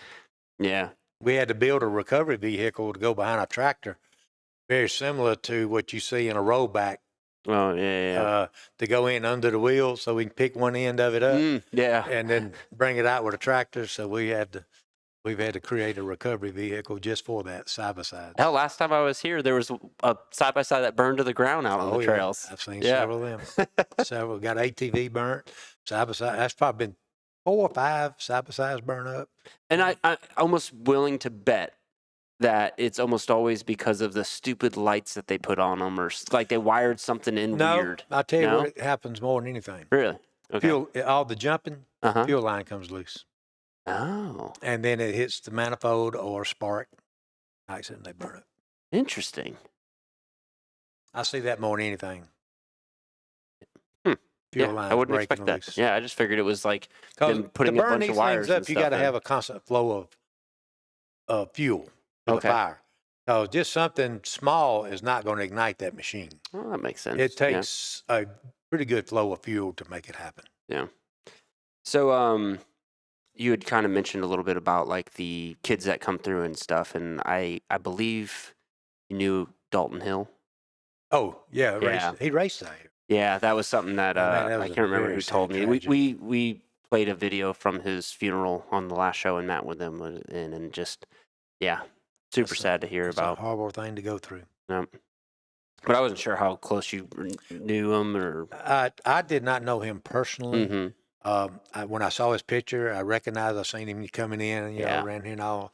And but he did race in our series, and Ann, our race director, Mhm. she was close to him and all. And but it was definitely a tragedy for everybody Yeah. on that. And unfortunately, I mean, it happened. It's going to happen again. I Yeah. mean, I still say that riding at Durhamtown is safer than riding on 285. No, and that was another thing too. When you're talking about all the crashes and crazy stuff that's going on, is I mean, God, driving through Atlanta every day, it's I mean, I-20, it doesn't matter. Yeah. I mean, we've had people on the way here. We one of our EMTs was just crossing over 316 on the way to come to work that morning. The car ran a red light and hit him, killed him. jeez. I mean, you just Yeah, don't never never know. It doesn't matter if it's on a motorcycle or what. Things are going to happen. Oh yeah. I don't care where you are. No, and I'm definitely live my life with the just like don't think about those, just to keep you from living. You- Enjoy the you- hell out of you it. try You to- know, Use common sense the best you can. Yep. But you just which my gotta, wife will say I don't have a lot of. yeah, but, a you lot know. of us don't. But you just want to keep your just keep moving forward in life. Yeah. Can't live in the past. Yep. What was when I was here last, and I don't know if you want to go into the details of it and stuff, but there was some investigator guy that came out with some thing, and I remember you telling me like the people that he called to get more information all had like good things to say, but he didn't put that in the interview. Do you want to go into that, or you know I what I'm don't talking remember about? which one particular, but we have so many investigations. I think it was the freestyle crash that got the ramps taken away. Oh, that was a long And time then ago. Yeah. you said his name. I can't remember his name. It was some guy that's well known with the news channel. Oh, Dale Russell. Yeah. So I guess he had done and called a bunch of people, but he said He's something. yeah, Dale. He's not a fan of mine by any means. They take 5 different sentences and they'll chop it into one sentence to twist it the way they want Mhm. to get the most attention. And that was when the kid got killed with the freestyle ramps, and they come out here, and at that time I think he said he reached out to almost 100 people that had had accidents here, and not a single one of them had a bad thing to say about Yeah. town. But he didn't include that. In Oh the, no, yeah. absolutely not. No, he interviewed the conversation leading up to it, but he would stop the interview before anything good was said. He was Yeah. just trying to make it sound bad. Yeah. Yeah, that was a tragic experience for all of us. But the way they twisted that story is when I started understanding what Donald Trump says today, Mm-hmm. how the media would twist stuff to make a sale to get it to Oh, yeah. certain people. And that's exactly what happened with that. I have no respect for any investigators on TV or anything like Yeah. that, because they're not going to say the truth. They're going to say what they want it to be to sell ads. Yeah. That's what it's all about. But that was a positive thing for us, because he did make a comment. He said, well, if this goes your way, meaning that he was hoping we would get shut down. But if it didn't get shut down, it would be going what I call my way. He said, if it goes my way, he says, one thing for sure, you're going to get the most free advertisement Yeah. that we've ever given to anybody, because they did that play out over a whole week. We're doing an investigation, and they would start it like at lunchtime, and then they say, at 6 o'clock, tune in tonight at 6 o'clock. We got an update. Then tune in again at 11 o'clock. And they did that for like 3 days. So the word Durhamtown and what we were doing for that? And the thing about it, and the comments that all came back to me, hundreds of them, was anybody with any common sense saw through what he was trying to do. Yeah. And said, you know what? Riding is a choice. Yep. Okay, it doesn't matter if it's street bike, dirt bike, whatever, snow skiing, all these different things. Yeah. It's a choice. And the bottom line was that, you know what? The person made a choice, an accident happened. Yeah. That was not Mike McCommons' fault. Yeah.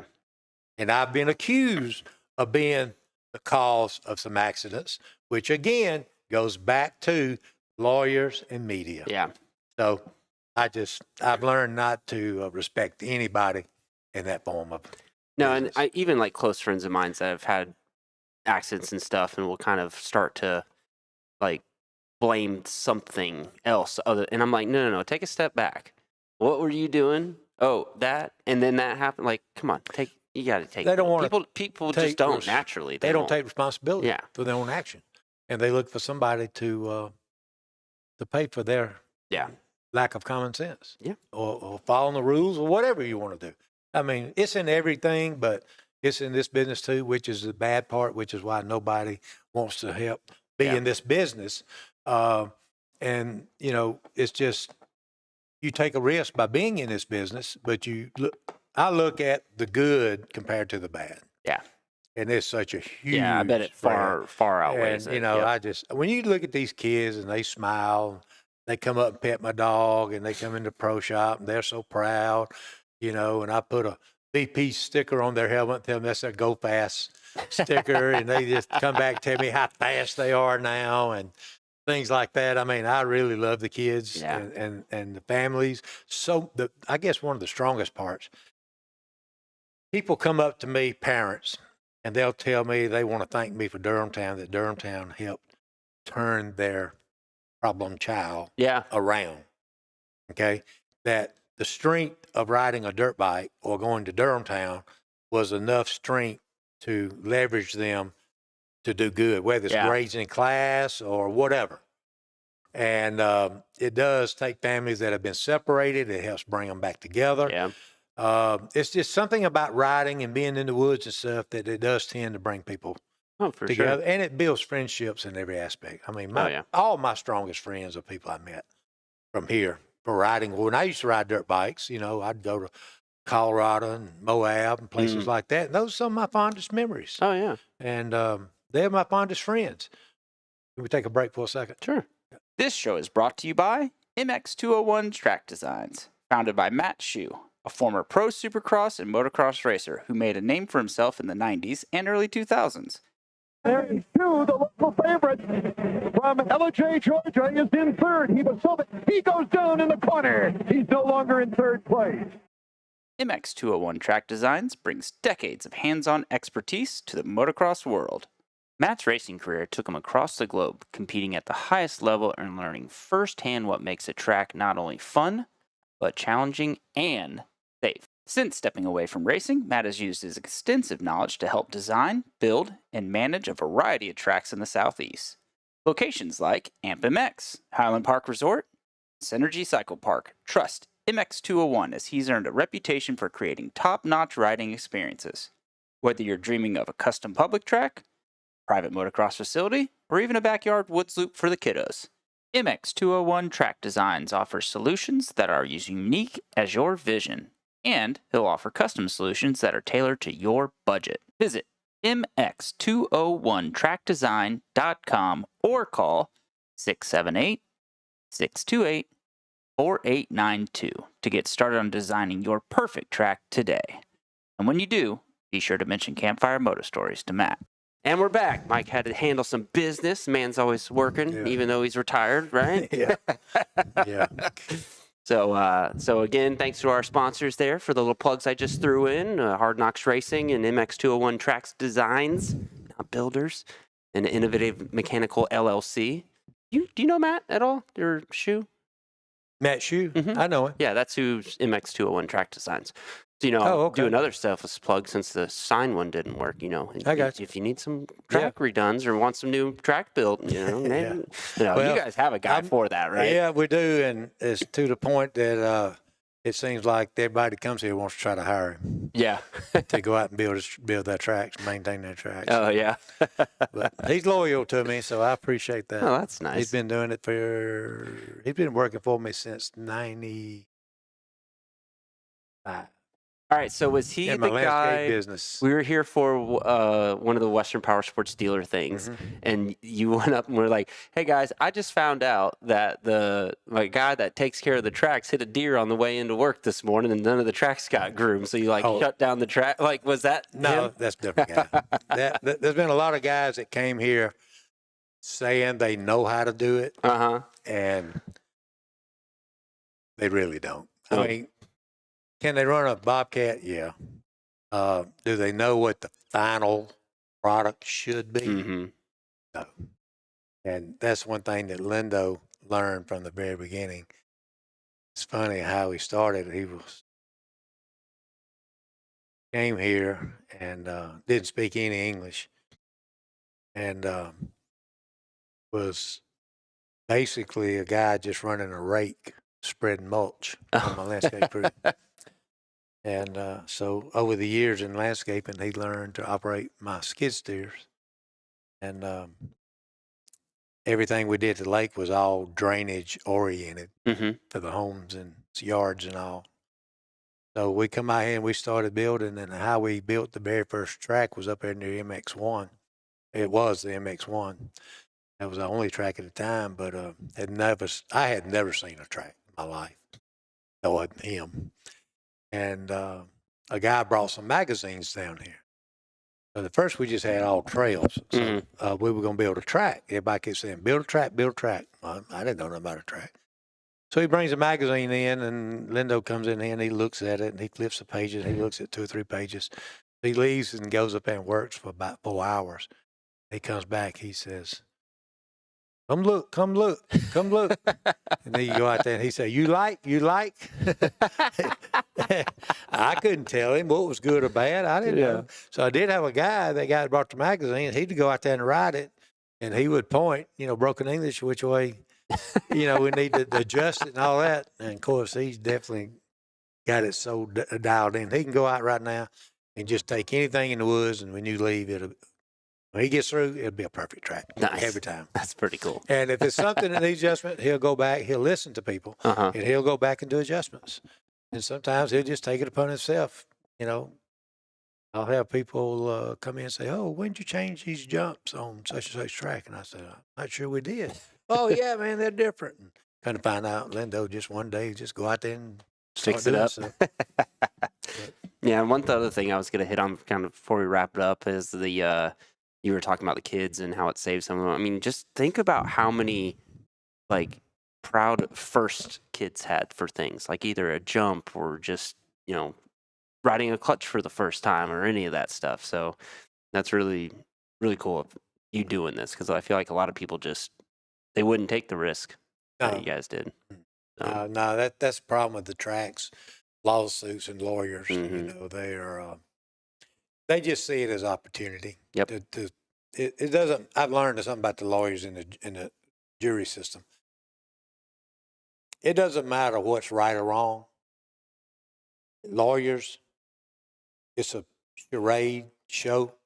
They're trained to manipulate people's thoughts, and they are trained to pick a jury to sway the way they want it to go. Yep. And it's not hard to find 12 people that's not familiar with off-road riding or any kind. So now they can portray that as that's the worst thing you could ever do. And they're going to find blame on somebody else for building it. And then, so therefore, it's all people manipulation. Oh yeah. And it's sad, and it makes it difficult for people. But I do want to insert this. The electric bikes is going to change the Oh, motocross yeah. park because to the good. And let me tell you Yep. why. The reason no one wants to accept a motocross park in their region area, and you mentioned earlier about people hearing it. And I'm going to take the track up in Monroe. Mhm. Is a perfect example. Yeah. They can't start till noon. Okay. Yeah. You know why all this goes down? Because, first of all, that was a landfill. Yep. They brought some clay in and covered it up and built a track on it because it was a non-usable piece of property. Yeah. So the guy puts a track on it. And it was outside the city limits. It was out where there was no housing. And that track ran for years with no objection. As land began to get developed within a mile of it, they could hear it. Mm-hmm. Okay. So why is that a problem? This is my theory on that, and I've proven it in many cases. Sound is the number one enemy of a motocross track in a populated area. Yep. Because sound pollution. Now, what is it they don't like about it? I tell you what it is. A person hates his job, pissed at his wife. Nothing in life is good. Yeah. He's mad at the world, but you hear someone on a motocross bike Yeah. or dirt bike or side by side, whatever. You Living hear their best life. okay, you can hear someone having fun and someone is happy. Yep. And it's their goal is to make everybody unhappy like them. Yeah. That's the goal of those type of people. Yeah. I So, agree. Now, I'm sitting out here and I hear these guys having fun over there. Well, that's nothing I can do in my life to have fun, so they shouldn't have fun either. Yeah. So we're just going to destroy their opportunity of having fun. Yeah. And what the electric bike is going to do, that same facility, if it went all electric, you would never know when they opened or closed. Yeah. You would never hear one. Yep. Never As long as hear you keep one. the dust down, you would not have a single person that could say anything You're about right. it. The Yeah. dust, and that can be managed Easy. pretty easily. Yeah, yeah. But it's the sound that you can't handle. And that's what the problem I always had was and I said this when they came out with 4-strokes. Yeah. And they started doing these aftermarket mufflers, add power and sound. Yeah. That 4-stroke sound travels so Far. much further than the decibels of a 2-stroke. Yep. Now, a 2-stroke sound fizzles out within a quarter mile. Yeah. I mean, we could sit right here and never hear one up on those tracks up there right now. Mhm. But right now, I'm listening. I can hear 4-strokes in Four-strokes. the background. Yep. Okay, so if you change the exhaust on a 4-stroke and made it quieter, that wouldn't be a problem either. Yeah. You wouldn't hear near the problem. Yep. But that's what's driving. That's why facilities not going to won't accept any motocross parks or tracks or anything. Yeah. But with electric bikes, you could put one on every other corner and no one would ever complain. Yeah. Put one in your backyard. I mean, people Yep. are going to do that Yep. with electric bikes. I've been trying to figure out a way to con my wife into letting me somehow get a piece of property and put like a building, like not concrete floor, but yeah, just an overshed kind of thing, you know, like electric only. Because you could do it right there in Kennesaw. Oh, yeah. And there's so many people. It's No like one make it ever know. Saran, like not even for the Stark stuff. I mean, I feel like the Starks almost would be too big, Mhm. you know. Yeah. But yeah, like, and you could have so much fun just playing music and just make it like, you know, a fun thing to enjoyable. come through. Yeah, to go to. You know, there's places up in Chicago, if I'm not mistaken. I know people have told me about it and shown me pictures of it. They'll actually put a motocross park inside of a metal building, a full-blown park, just like the Omni, but Yeah. it'll just be a big warehouse. And they'll rent it, and then they'll go in there and run a track on it. Yeah. And they do rotations on it. I feel like it would be pretty cool if somehow somebody could acquire a mall for cheap enough that could do it. Yeah, Because malls are gone. They're going Oh, under, they're done. you know? They're done. So Amazon killed them. But like to run one through a mall. You know what I mean? That would be pretty awesome. Because especially if you have like a second story and then you could fill it in, Oh, you right? Like put a there's a way to heck do of a it. But system in man, it. how cool would that be to Yeah. have something like A that? true motorsports facility. Yeah. From remote cars all the way up to the big dirt bikes. That's not, yeah, because I was like, yeah, we could do it this way, and then we could have like a section for like RC cars, you know, like, because, yeah, a lot of fun. We got any other stories or stuff you want to bring up before we No, wrap this thing I've up? got some things I got to go tend to. Okay. So, Well, but Mike, I've I greatly enjoyed talking appreciate you. with you. Yeah, I greatly appreciate you doing this, man. you know, I just try to help the industry any way I can. I just got back from Vegas last At week. the AIM show?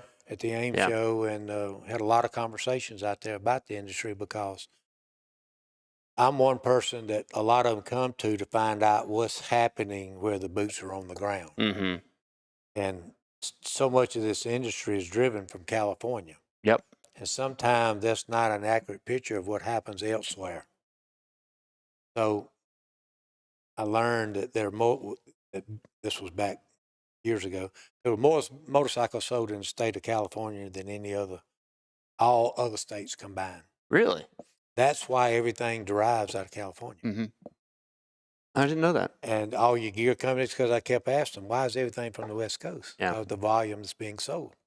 And they ride 12 months out of the year, which is something we've been blessed with in our location.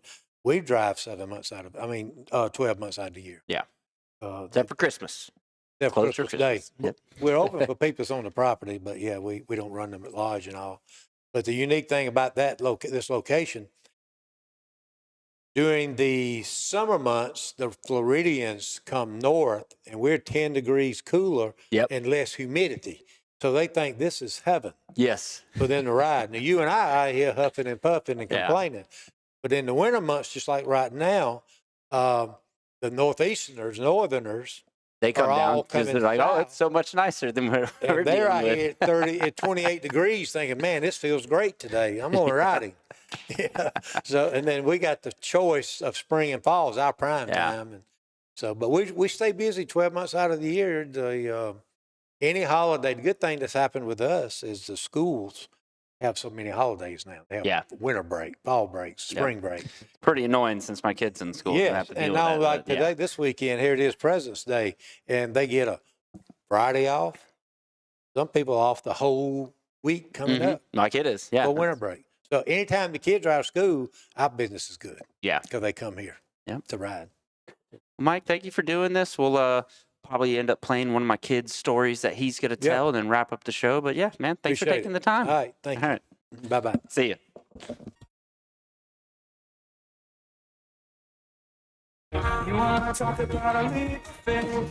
I have cop shot it in the darkness. Flip cups and rolling dice. We get no fucks now, who think twice, yeah. And in this whole text of the world, felt like it was trying to shake us. Held on to what we knew. It could try, but it never break us. It could try, but it never break us.